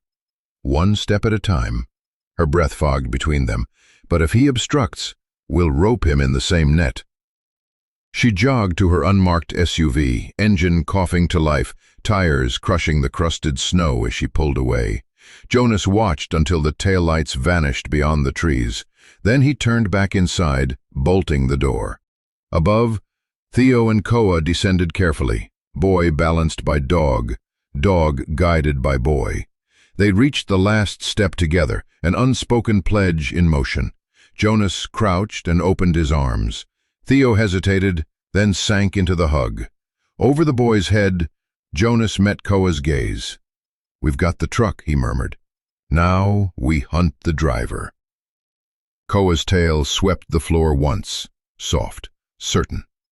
Outside, the first fragile shaft of daylight touched the dented snowbank where footprints still scarred the crust. Proof that predators could be tracked, exposed, named. And in the living room, the frozen image of a green truck glared from Serena's laptop, waiting for its owner to face the dawn too. The snow had stilled overnight, blanketing the pine woods in a deceptive hush. As if the forest had pressed a finger to its lips. The morning light came brittle and pale, casting blue shadows across the frost-laced porch of Jonas Reed's cabin. Inside, the air was thick with quiet. Theo curled against Koa near the hearth, a blanket drawn over his small frame. The boy had barely spoken since Serena left, but his breathing was steady now. Koa lay watchful beside him, eyes half-lidded but ears alert. A sentinel that never clocked out. Jonas stirred the stove, feeding it cedar logs. The bark snapped softly, the scent of pitch mixing with the smell of oatmeal and iron tools. Then, a knock. No, not a knock. A thunk. It echoed. Instinct tightened across his shoulders. Koa was already up, rigid, low to the ground, a low growl rising from his throat like a motor under pressure. He stared straight at the door. Jonas grabbed his rifle, thumbed the safety off, and stepped toward it. Slowly, quietly, he swung the door open, and there it was, a hunting knife. Its handle, carved from black bone, was buried an inch deep into the wooden frame. Blood had soaked the base of the blade, dried into rusty flakes that smeared as they dripped. And pinned beneath it, fluttering slightly in the wind, was a metal K9 collar tag, bent but unmistakable. Halston's. Serial R127 KOA. Below it, etched faintly with something sharp, were 4 words. You keep digging. Next. Jonas stood still for a breath, then another. The wind swept up from the tree line, brushing snow across the porch like whispers. He reached out and plucked the tag free, careful not to touch the blade. The cold metal trembled in his fingers, not from temperature, but from memory. Behind him, Serena's SUV crunched to a stop. She stepped out, coat dusted in road salt, eyes rimmed with fatigue but wired with adrenaline. "Got your message," she said grimly, seeing his face. Jonas held out the tag. She took it in one gloved hand, examining the number.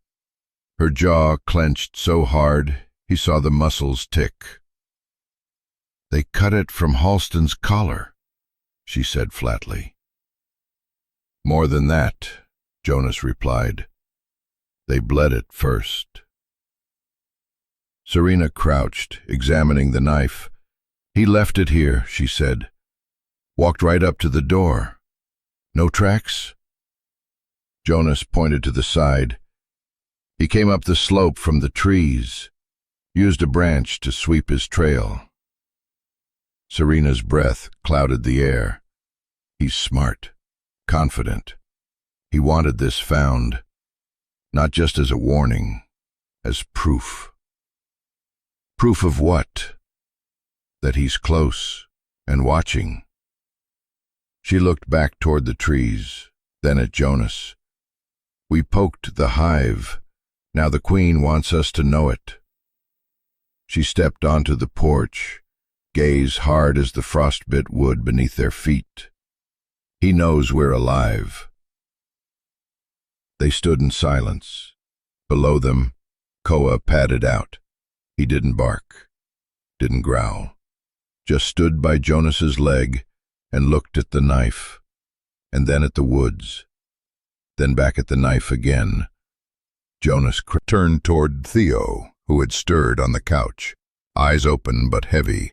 He saw the tag on the table. "Is that?" he asked quietly. Serena knelt beside him. "Yes, sweetheart. But it doesn't mean the bad man is winning." Theo looked to Koa. "He's not scared." "No," Jonas said softly. "He's angry." Theo slid his hand over Koa's back, fingers disappearing into his coat. "I want to help." he whispered. "You are helping. Serena said. More than you know." She stood, paced toward the map Jonas had tacked to the wall. Rings drawn in red around known roads, forest access points, abandoned ranger cabins. "We need to press now, She said. before he strikes again." Jonas moved to her side. "You think he's circling back?" "I think he wants control.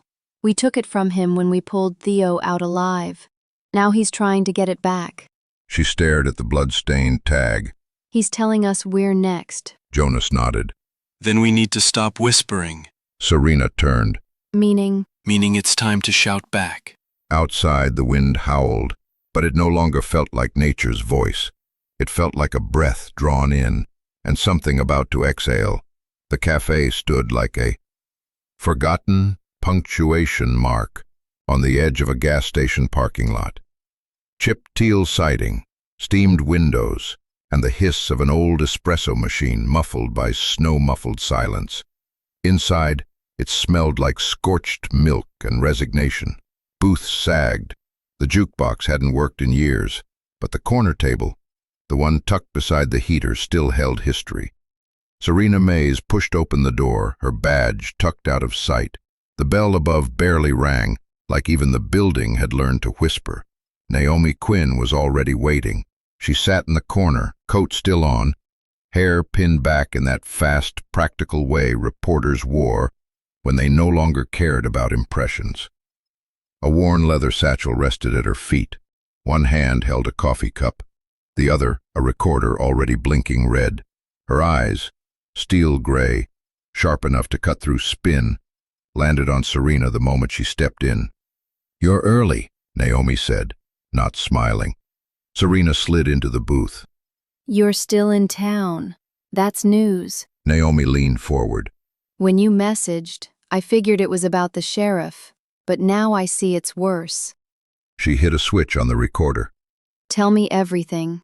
Serena hesitated, then laid her phone flat on the table. A photo filled the screen, the bloodied K9 collar tag glinting under cabin frost. Naomi's expression didn't change, but her fingers tightened slightly around the ceramic cup. That's Halston's dog. She said. Was Halston's. Serena replied. The dog survived, and he found the boy. Naomi blinked once. Boy? Serena told her. Not everything, not names, not Theo's fragile mental state, but the pattern they'd uncovered with Jonas, Danner's cover-ups, the fingerprints missing from the system, the tag, the warning. Naomi didn't interrupt once. She listened the way only someone once silenced learns to listen. Completely. When Serena finally stopped, Naomi exhaled softly, reached into her bag, and pulled out a yellowed folder held together with string. She slid it across the table. Serena opened it. News clippings, confidential memos, emails marked conflict of interest. A photograph, blurry, taken at night, of a green truck parked beside what looked like a locked train car. Hudson's estate, Naomi said quietly. He owns 4 properties. One of them has a structure no one lists with the county. No permits, no records. You tried to run this? Serena asked. I did. In 2021. They ran me out. Said I forged the pictures. A week later, my sources lost their jobs, or their memories. She tapped the folder. But I never burned this. Serena leaned back. The heat from the floor register rose against her boots, but she felt no warmth, only a rising clarity. I need to go public, she said. Naomi gave a single small nod. We both do. Serena looked up, directly at her. Why help me now? Naomi's eyes darkened. Because you're the first one who didn't ask me to stop recording. Outside, snow whispered across the windows. Somewhere beyond the horizon of that quiet town, a predator had started circling, and now, finally, someone was pointing a flashlight into the dark. Naomi reached for her recorder, voice calm but lit with a kind of quiet fury. What you're about to say, she said, will piss off the people who still pretend they run this place. Are you sure? Serena didn't blink. I'm sure. Then we start now. She hit record. Again. This is Naomi Quinn, investigative journalist, in conversation with State Trooper Serena Mays, regarding a string of missing children, a compromised sheriff, and the survivor no one was supposed to find alive. Koa, lying beside the booth, opened one eye. He didn't move, didn't growl, but the way his ear flicked toward the window made Serena turn slightly. Outside, parked 2 lots over beneath a failing light, A green truck idled, engine running, no driver in sight. Serena's hand moved to her coat pocket, brushing her weapon. Naomi didn't stop the tape. Serena said, "Let them listen. We're not hiding anymore." Naomi leaned in. "Then let's burn it down." The storm had passed, but the wind still howled, not through the trees this time, but through fiber optic in the air before anyone else. Naomi's fingers paused over the keyboard, hovering. The article was ready. Hidden in the pines, the boy, the dog, and the millionaire who left them for dead. By Naomi Quinn, independent journalist. She had written it in fevered silence over the last 3 hours, lit only by a flickering desk lamp and the low pulse of dread. She included what she could verify: the condition of the child, the green truck caught on camera, the canine tag with dried blood, the training tapes, the sudden silence from Sheriff Danner's office.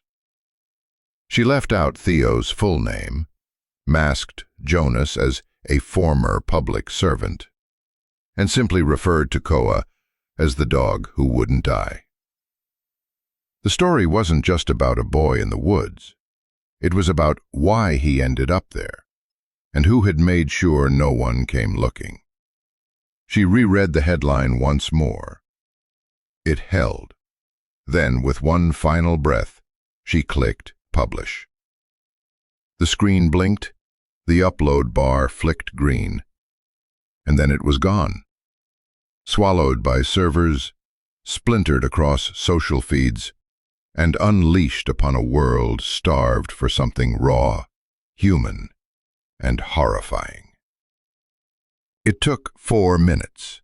At 5:47 a.m., the first retweet came from a nurse in Colorado Springs. At 5:49, a former foster parent in Minneapolis tagged it, "I recognize that truck. I told the police. They ignored me." By 6:10, it had crossed 10,000 shares, and by 6:40, it hit the front page of Reddit. Jonas stared at the screen on Naomi's laptop, brow furrowed. He wasn't used to watching the truth go viral.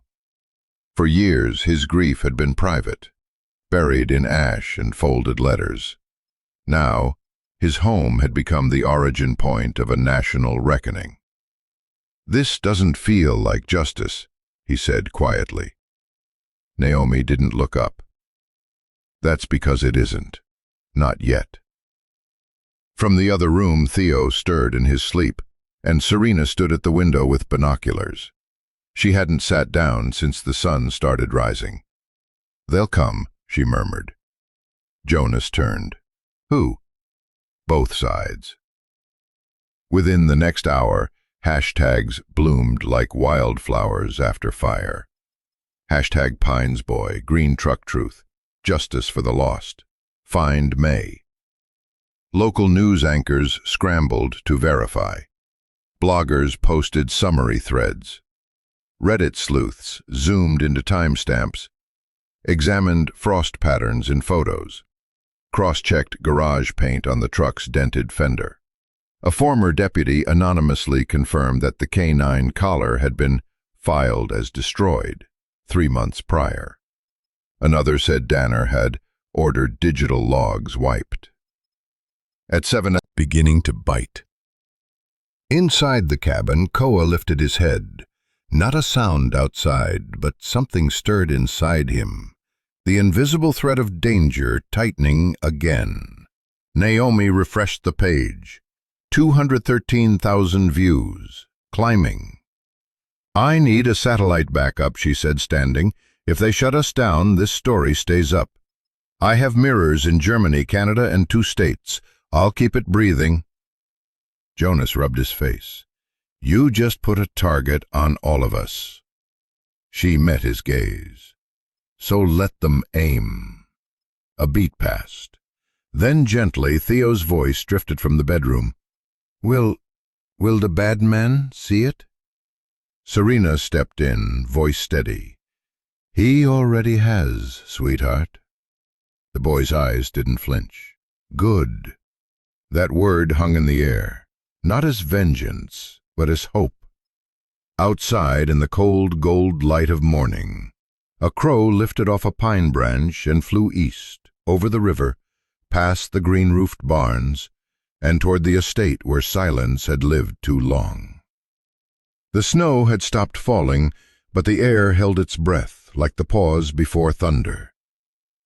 Inside the cabin, the wood stove crackled softly, pushing warmth into bones too used to cold. Jonas stirred a pot of instant oats over the fire, though none of them were truly hungry. Naomi sat on the floor again, her laptop open. The glow of the screen lit her face like a low campfire. The kind people used to gather around, to share truths that others tried to bury.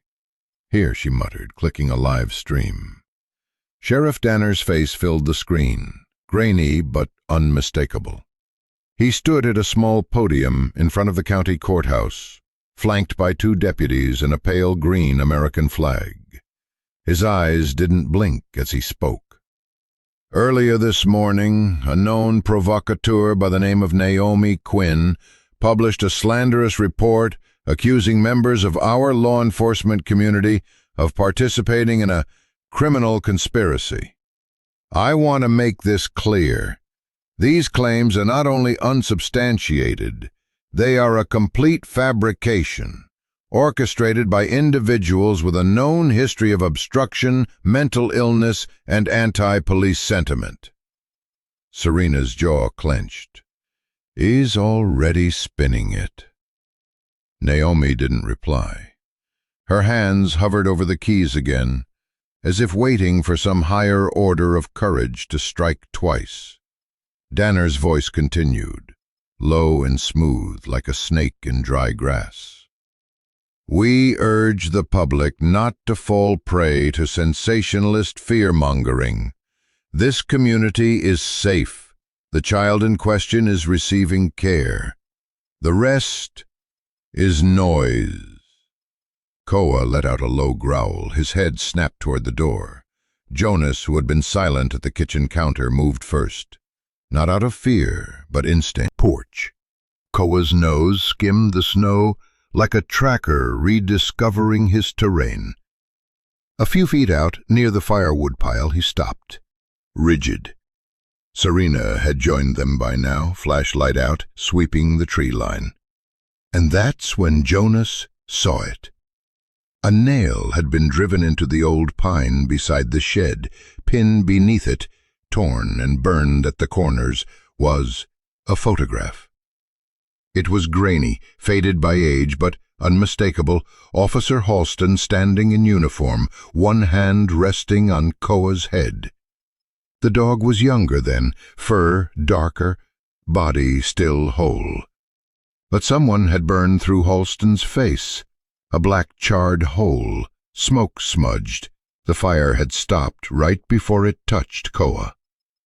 Jonas stared at it for a long beat. He didn't speak, didn't breathe.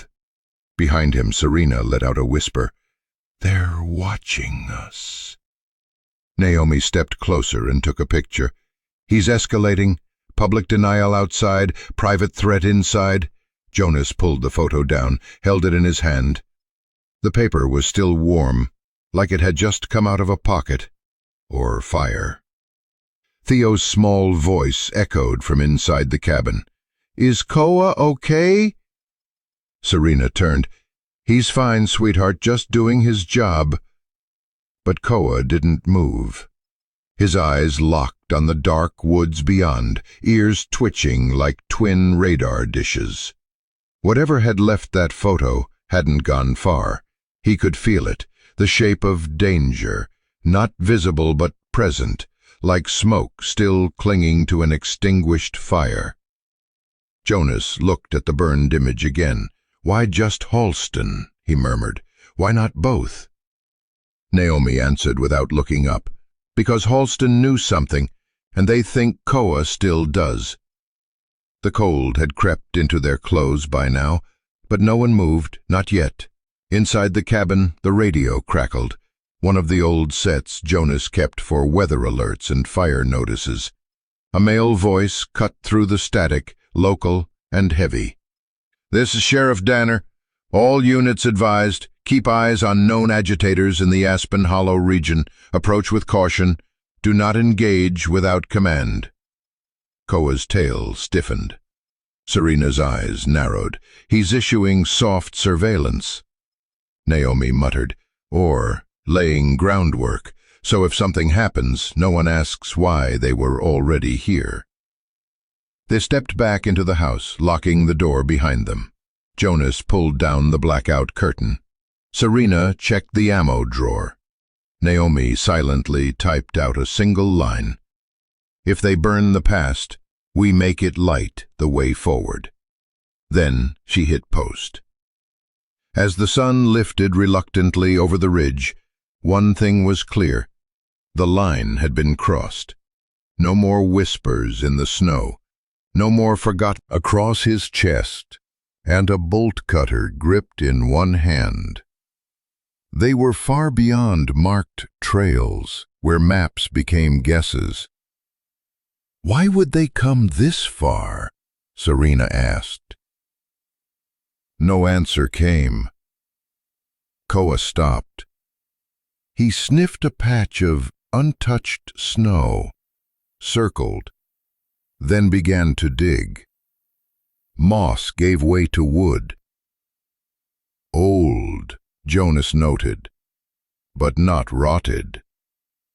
Serena brushed aside debris to reveal a metal handle bolted into slats. A trap door. "This isn't just a hiding place," Serena whispered. "It's a threshold." Together they broke the latch. Cold air rose from beneath, tinged with mold, rust, and something electric. Jonas opened the door. A narrow tunnel descended, jagged bricks and a flickering bulb 10 feet down. Koa slipped through without hesitation. Serena followed. Jonas climbed in last, letting the door shut behind them. The air inside was colder, tight. Copper wires stapled to the ceiling pulsed faintly. "Someone kept this running," Jonas murmured. "Livable, but forgettable," Serena added. Koa led them deeper. Pipes lined the walls, dripping. A low hum vibrated through the floor, steady, unnatural. They passed a locked steel door marked C3. Koa growled low. "Not here." They moved on. At the next fork, they found a larger chamber. Water pooled on the floor. Defunct lab equipment and old crates littered the space. A child's melted toy soldier lay in the mud. A sigil was carved into the concrete, a circle of thorns. Serena froze. Hudson's symbol. "This isn't a hideout," Jonas said. "It's a graveyard." "No," Serena replied. "It's a network." Koa turned toward a wall. Something breathed behind it. A rusted door opened with a groan. They entered. It wasn't a room. It was a cell. 3 children huddled under a threadbare blanket. A girl of 10 shielded the others, her braids messy. She didn't speak. The boy beside her had a bruised face, a split lip. The smallest child didn't move, watching from deep inside himself. Jonas froze, radio in hand. Dear God. Koa walked in quietly and lay beside a lullaby against the dark. Jonas crouched. "May, the man who brought you here. A name?" "Hudson," she said. "He comes here often?" She nodded. "With others." Calvin added, "6 before us, but they didn't stay. They went away." Jonas didn't ask what that meant. Above, rotors thumped the air. Serena activated her mic.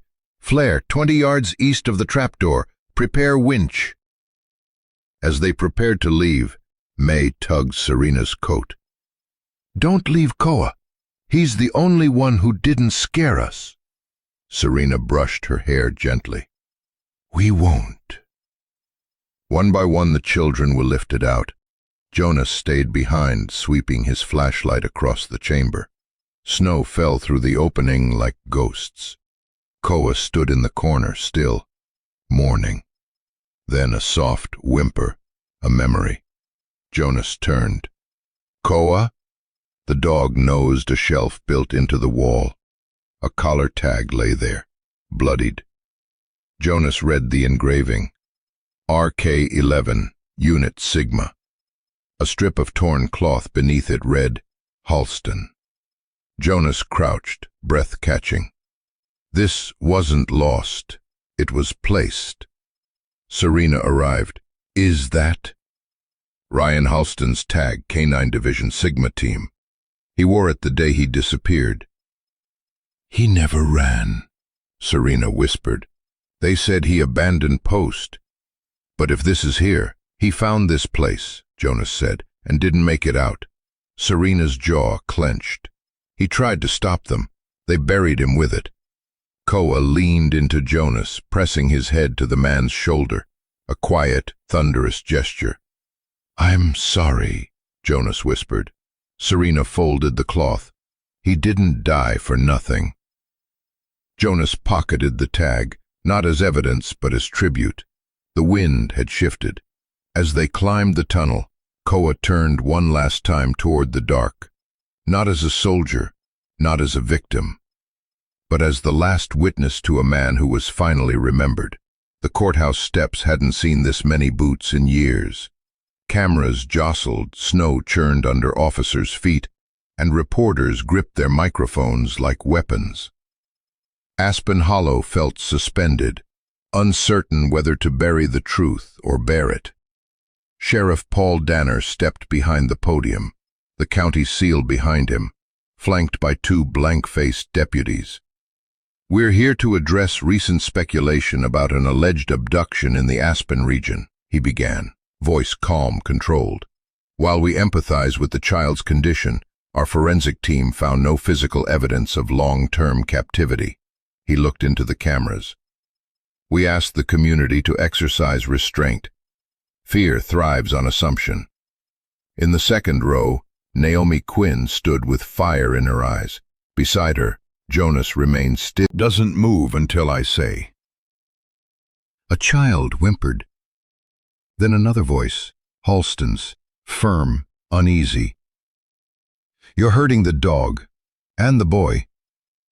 Silence fell like a stone, then gasps. "That was illegally obtained," Danner stammered. "So were the children," Naomi replied. The crowd stirred, whispers became anger. "Where's Officer Halston?" someone shouted. Serena stepped forward. "The man on that tape is Gary Hudson. The truck matches, the bruises match. The child knew his smell." Jonas added, "And your office buried the first report." Danner paled. "This is not—" Naomi faced the town. "You told us trauma made Theo unreliable. But trauma doesn't lie. People do." The cameras rolled, and across the country, hashtags surged like wildfires. Hashtag justice for Theo. Hashtag where is Halston. Hashtag Koa never forgot. 3 hours later, Hudson was gone. Vanished from records, bank accounts, property deeds. Serena, back at her desk with federal credentials restored, watched his assets collapse and burner companies fold. He had help, she muttered, scrolling satellite maps dotted with old ranger towers and ghost trails. A ping from a wildfire drone flagged a heat signature deep in rock pine forest, 17 miles from any road. She grabbed the radio. "Jonas, I think I found his truck." In the forest, Jonas parked just shy of the trees. The air was deathly still. Koa leapt down, nose to the ground. They followed his lead through a tangle of icy brush until they found it. A green pickup, half crushed against a tree, blood smeared inside. Jonas examined it. This was staged. He walked away. Koa found boot prints, veering east. Back at the cabin, Serena traced the last call from the burner phone, encrypted. Bounced between towers owned by a private contractor, one who donated heavily to Hudson's orphanage fundraisers. "This isn't an escape," Serena told Naomi. "It's a relay." "He's reloading," Naomi whispered. Coordinates printed. An old ranger outpost near the creek, just where Theo had said he heard the humming. Night fell. Jonas and Koa returned, but the dog wouldn't settle. He sat at the window, tense. Jonas felt it too. Something deeper than fear. Dread. The quiet kind. Because it wasn't just Hudson. There were others. The next morning they approached Hudson's old estate, a crooked hunting cabin buried at the edge of the woods. Wind clawed the shutters. Nature had tried to reclaim it. Koa was already at the porch, nose to the seams. "Used to bring donors here," Serena muttered. "Elk hunting, whiskey, secrets, steel cabinets, leather-bound ledgers, Polaroids, a map covered in pins, red, blue, yellow." Serena opened a ledger. Her voice cracked. "These are kids." Jonas picked up a photo of a girl holding a teddy bear. A boy, duct-taped, labeled "Returned." "Returned?" Naomi echoed. Serena opened a drawer. Medical forms. Notes marked "Compliant, sleeping assistance." "This is a system," Naomi said, trembling. Jonas found one labeled "Theo, asset evaluation, deferred."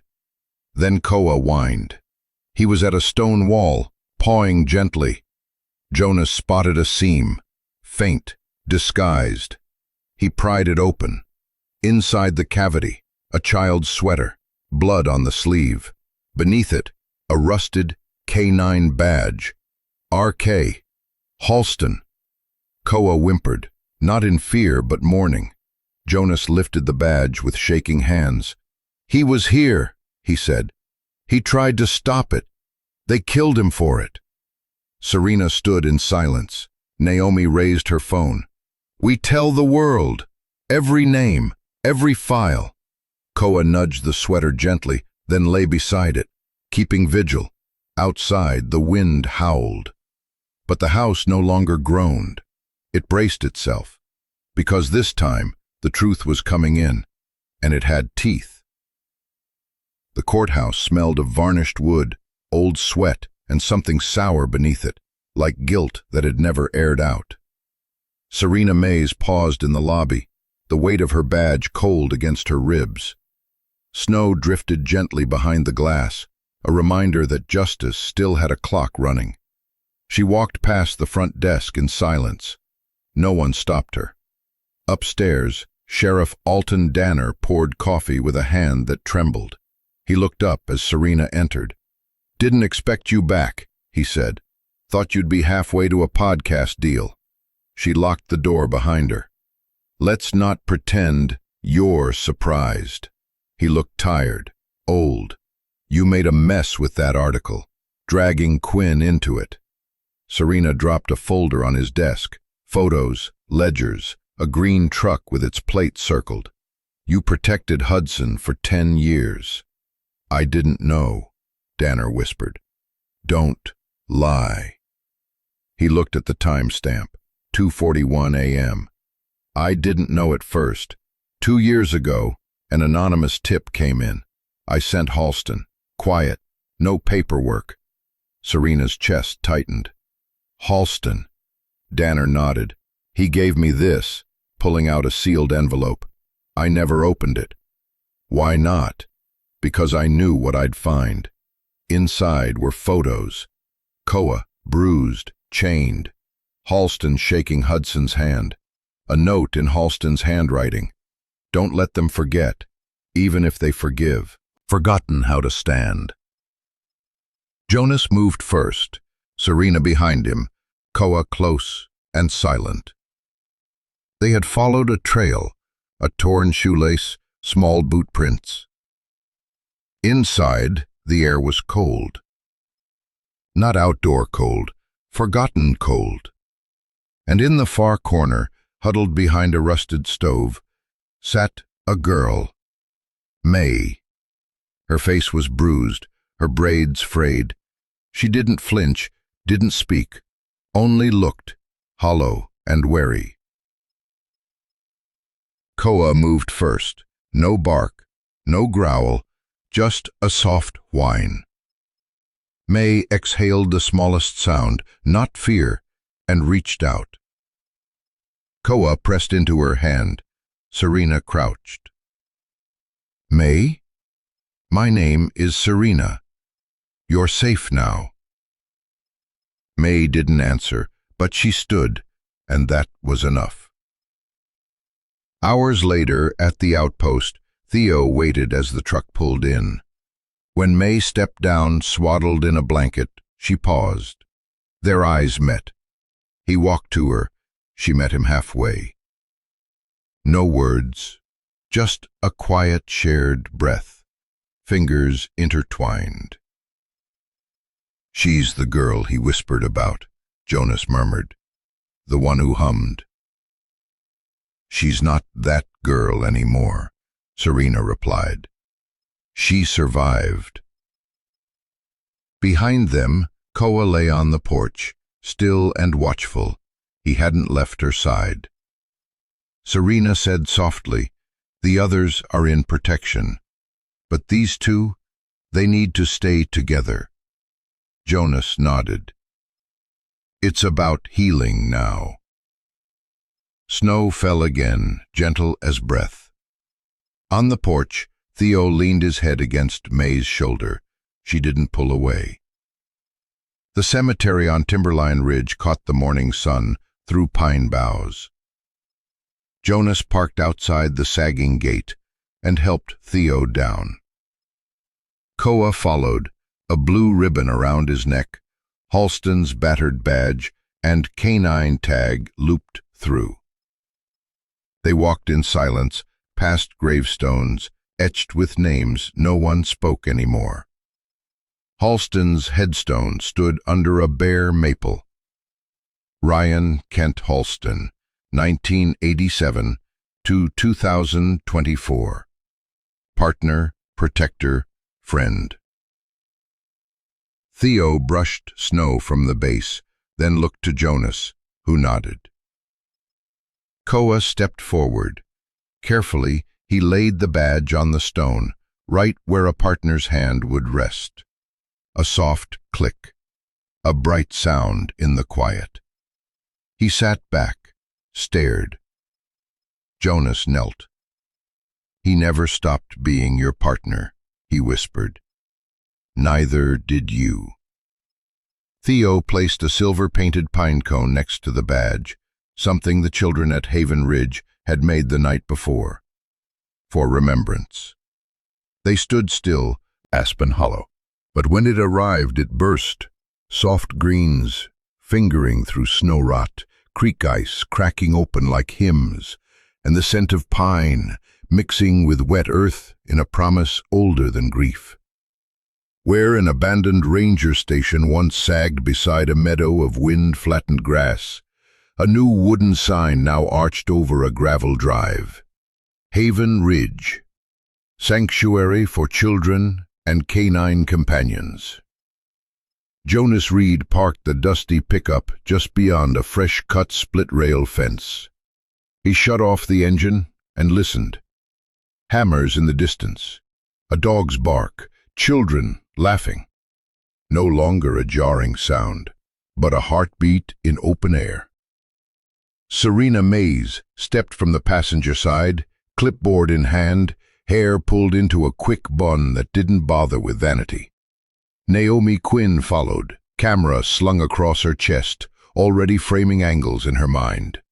Folks had started calling her the archivist, because stories, like people, needed safe rooms too.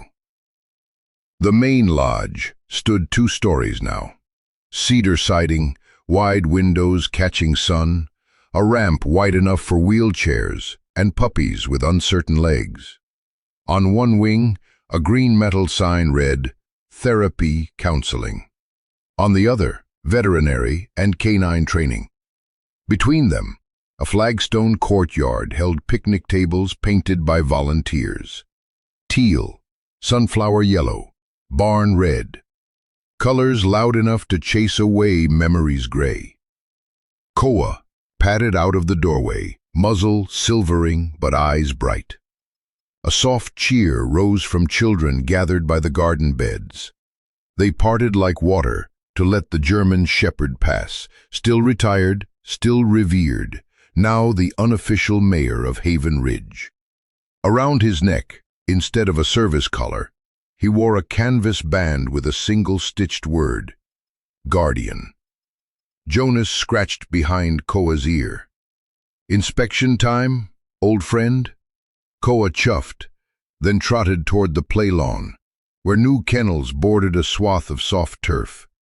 Inside the wire run, a litter of rescued pups tumbled over each other, brown paws, wagging tails, ears too big for their bodies. Theo knelt by the gate, cheeks fuller now, winter's hollows replaced by the roundness of childhood returning. When he spotted Koa, his grin spread like sunrise. "Biscuit's learning, sit," he called, voice clear, neither hoarse nor fearful. He held up a hand. A sandy-furred puppy clumsily parked its backside on command and then, unable to contain joy, leaped into Theo's lap. Theo giggled, the sound pure enough to make Serena's throat tighten. Jonas leaned on the fence. "First time I've heard him laugh that hard." "Not the last," Serena said. She flipped a page on her clipboard. "County signed off on—" "You set it free," Naomi said, raising her camera. The shutter clicked. Theo hugging Biscuit, Koa watching with tolerant dignity. Behind them, painted planters sprouting basil and marigolds. These are the images the world needs after all that darkness.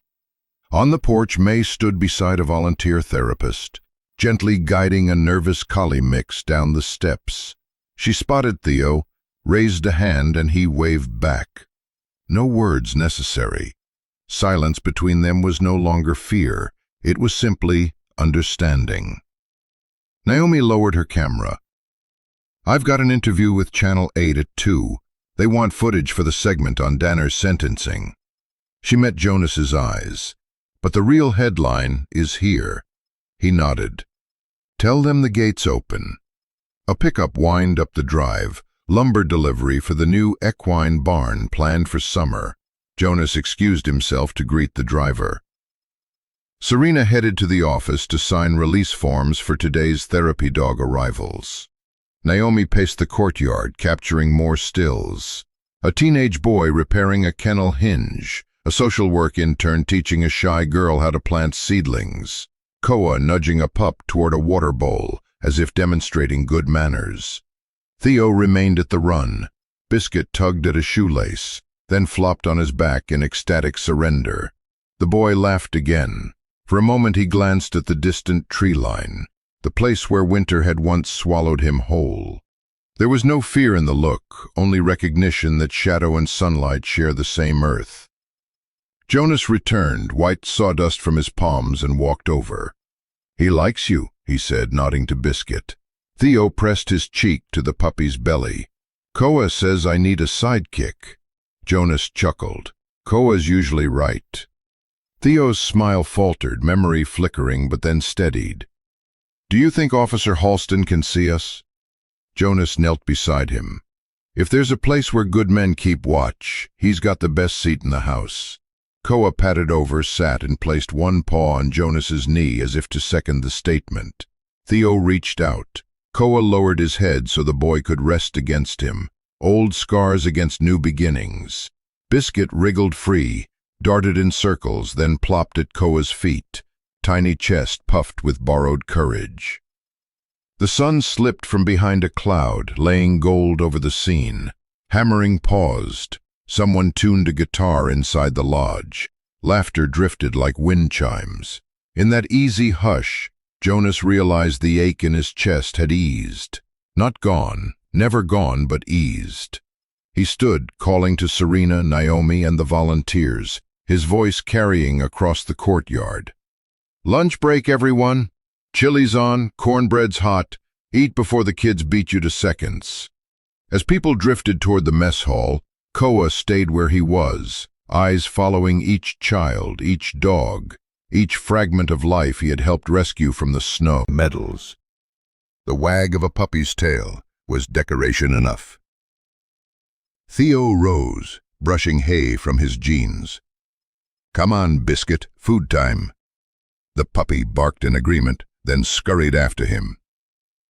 Koa exhaled, lifted his head and trotted behind, guardian, mayor, elder, friend. At the porch, Jonas held the door. Sunlight spilled across the threshold, mixing with the warm glow of cabin lights inside. As children, dogs, and weary heroes passed through, the shadows on the meadow retreated a little farther, replaced by the rough music of hammers, laughter, and paws on floorboards.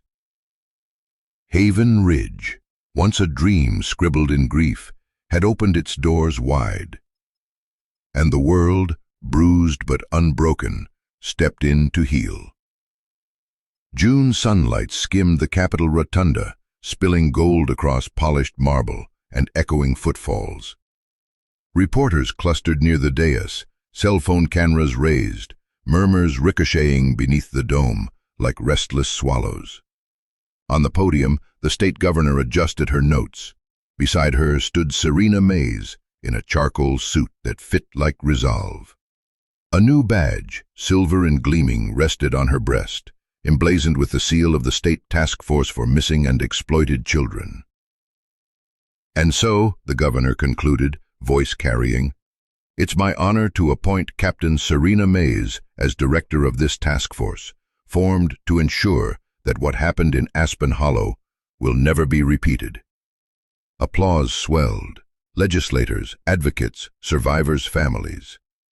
Serena's chest tightened, not from nerves, but from the sudden weight of possibility. She hadn't asked for this stage, but she would use it like a spotlight on shadows. Later, away from flashbulbs, she found Naomi Quinn waiting in a quiet alcove. The journalist's eyes were bright, restless, a satchel hung at her hip, heavy with new pages. It's official, Serena said, exhaling.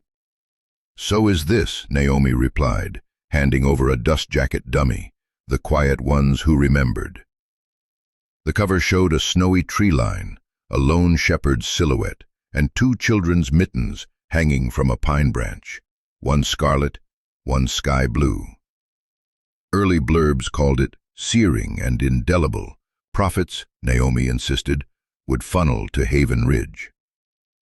Looks heavier than truth, Serena joked, thumbing pages thick with testimony. Truth is heavy, Naomi said, but once you set it down in print, other people can help carry it. They shared a quiet smile, each marveling at how survival sometimes disguised itself as paperwork. One woman wielding subpoenas, the other wielding sentences. Together they walked toward the exit, where late afternoon sun sheeted through glass, painting their shadows long and certain across the floor. Two sighs. Koa lay beneath the bench, tail thumping whenever Theo's shoe tapped his fur, Judge Morales entered. Everyone rose. Papers shuffled. Legalese fluttered like timid wings. Then came the moment Jonas had rehearsed in his head 100 nights beside the hearth at Haven Ridge. Do you, Jonathan Caleb Reed, understand and accept the full legal, moral, and custodial responsibility of parent to Theodore Whitman? Jonas cleared his throat, voice steady as mountain timber. Yes, Your Honor, with all my heart. Theo squeezed his hand beneath the table. Jonas felt the tremor of wonder traveling through those small fingers. Judge Morales smiled, a rare softness. Then, by the authority vested in me by the state, I declare this adoption final and irrevocable.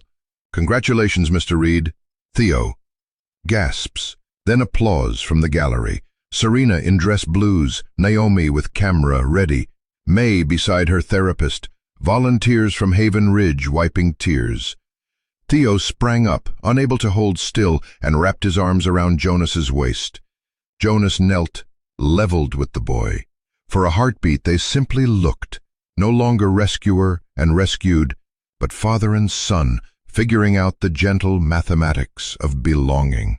Koa wedged his head between them, tail sweeping the hardwood like a metronome of joy. Photos followed. Theo clutching a framed certificate almost his size, Jonas shaking Judge Morales's hand, Serena kneeling to pin a tiny enamel badge on Theo's lapel. Junior Guardian. Naomi caught every angle, lens fogging at edges from unreleased tears. Outside the courthouse, summer air smelled of cut grass and the far-off river. A banner stretched across the gates. Foster fair today, booths offering cotton candy, rescue dog adoptions, and information on trauma-informed care. Children squealed, leashes tangled, the world felt suddenly wide enough. Theo tugged Jonas's sleeve. Can we show May the koi pond later? We can do anything, Jonas said. He looked at Serena and Naomi. Their smiles held exhaustion, triumph, and something kinder. Recognition that battles might end, but guardianship never does. A reporter approached Serena, microphone poised. Director Mays, any first priority? She glanced at Jonas and Theo, at Naomi, at Koa now surrounded by kids petting his ears, and answered without hesitation. Making sure every missing child finds their way home, she said, and that every silence is heard. Her words carried on fairground breezes, across courthouse bricks, up through maples ringing with cicadas. Somewhere beyond the horizon, echoes reached places where darkness still hid, but lighter now, weakened by the knowledge that people were watching, writing, remembering, refusing to forget. Jonas ruffled Theo's hair. Ready to head back? Pines and a wooden sign welcome travelers to a place built by courage, grief, and the inviolate need to heal. Naomi framed one last shot, sunlight crowning the trio like a benediction. Click. On the camera's tiny screen, the image froze. A father bending to listen to his son. A dog pacing at their side, and behind them, Serena's badge catching sun, while Naomi's book, tucked under her arm, promised the world would remember. Some stories end in silence. This one, at last, ended in family. Dusk came gently to Haven Ridge, the way a quilt finds tired shoulders. Barn swallows flickered across the paling sky, trading last calls before settling beneath the eaves of the new therapy wing. Inside the lodge, supper dishes clinked in soapy water, and somewhere down the hallway a guitar offered soft chords. Tentative, like a heart remembering its own song. Jonas Reed lingered in the great room, rolling the day's small triumphs over in his palms, the way other men might worry a set of rosary beads. May had laughed at a knock-knock joke. An anxious collie had taken its first treat from an open hand. Theo had spelled guardian without help. Little miracles, each one. Theo padded into the doorway, pajamas rumpled, hair still damp from an evening shower. He pressed the heel of one sock against the floor, shy energy coiling in his shoulders. "Dad." The new word always came out cautious, as if he feared it might break. Jonas never tired of hearing it. He set aside the ledger and met his son's eyes. "Yeah, buddy?" Theo glanced toward the porch where Koa lay stretched beneath a lantern's glow, muzzle resting on crossed paws. Can Koa sleep in my room tonight?" He said it lightly, but Jonas heard the quiver underneath, the remnant echo of nights spent in shack shadows. He smiled, small, certain. "I think that can be arranged." Theo's shoulders loosened. Together they walked to the dog. Jonas knelt, scratching behind Koa's ear. "You're getting a special invitation, old boy." Koa's tail thumped once, as though acknowledging a formality that had already been decided in his own mind. Theo led the way up the broad staircase, pausing at each step so the shepherd's slower gait could keep pace. Jonas followed, lights dimming behind them in a slow dissolve that felt less like shutting off and more like settling in. Theo's room overlooked the meadow. The walls still smelled faintly of fresh pine varnish. On the dresser sat a jar of river stones, painted with the children's names, each one placed like a promise that none of them would be lost again. Bedside lamp spilled amber over wood-grain walls. Theo climbed under the comforter, arranging stuffed animals along the pillow's edge, each facing outward, like sentries on a rampart. Jonas tucked the blanket under the boy's chin, smoothing hair from his forehead. "You need anything else?" Jonas asked. Theo shook his head. Then, after a pause, he whispered, "He's not gonna leave, right?" Jonas glanced at Koa. The dog's eyes were half closed, but watchful, ears twitching at Biscuit's soft snore. "He'll stay," Jonas said, "all night." Theo's eyelids drooped. Tiny lines at the corners of his mouth softened, signs of a child exchanging vigilance for trust. Jonas kissed his forehead and clicked the lamp to its lowest glow. As he stepped toward the door, a faint voice reached him. "Dad?" "Yeah?" "Thanks for letting him stay, and for everything else." Jonas's throat tightened. He nodded once, words too clumsy for the moment, and eased the door nearly closed, leaving a sliver of hallway light in case dreams needed an exit. Snowmelt tapped the gutters in fitful rhythms. Somewhere beyond the ridge, an owl called, was answered, and all fell quiet again.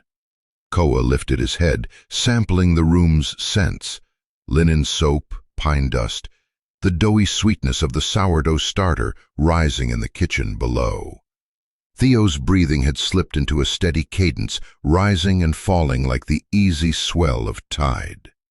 Biscuit snuffled, rolled, and resumed his puppy symphony. Content, Koa rested his head on crossed paws.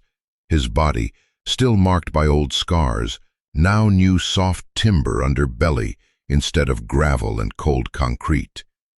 The badge he once carried for a fallen partner hung on the wall outside, a relic honored but not needed for duty tonight.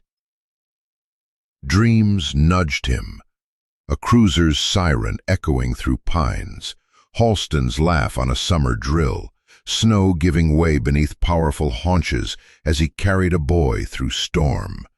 But each memory ended here, in the hush of a safe room, beneath the slow spin of a ceiling fan, and the faint, unrushed heartbeat of a child sleeping without fear.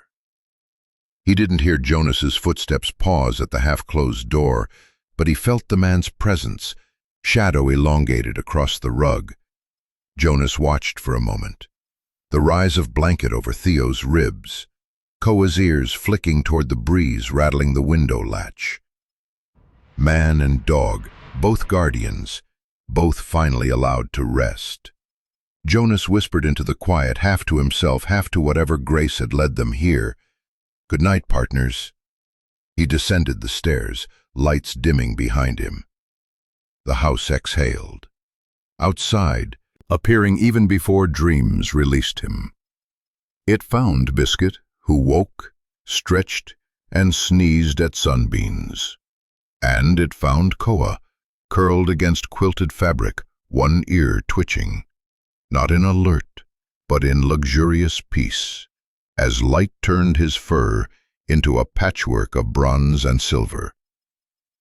Morning had broken over Haven Ridge, and for the first time since memory began measuring itself against pain, every soul under its roof greeted the day unafraid. In the end, this story is a quiet reminder of the miracles that walk beside us on four steady paws. A German shepherd's loyalty can outlast blizzards, broken promises, even time itself. And when that devotion meets a child's fragile hope, healing begins in places doctors can't reach. Love for animals isn't something we teach our hearts. It's something they teach us, day after day, with a wet nose pressed into our palm. If you ever feel like deepening the bond with your own dog, whether she's a shepherd, a spaniel, or the gentlest mix on earth, I've put together a small collection of trust-building games and calm evening routines. No sign-ups, no sales, just a neighborly share. Should you want it, you'll know where to look. Until then, give your good girl or boy an extra scratch tonight. They've earned it. And so have you.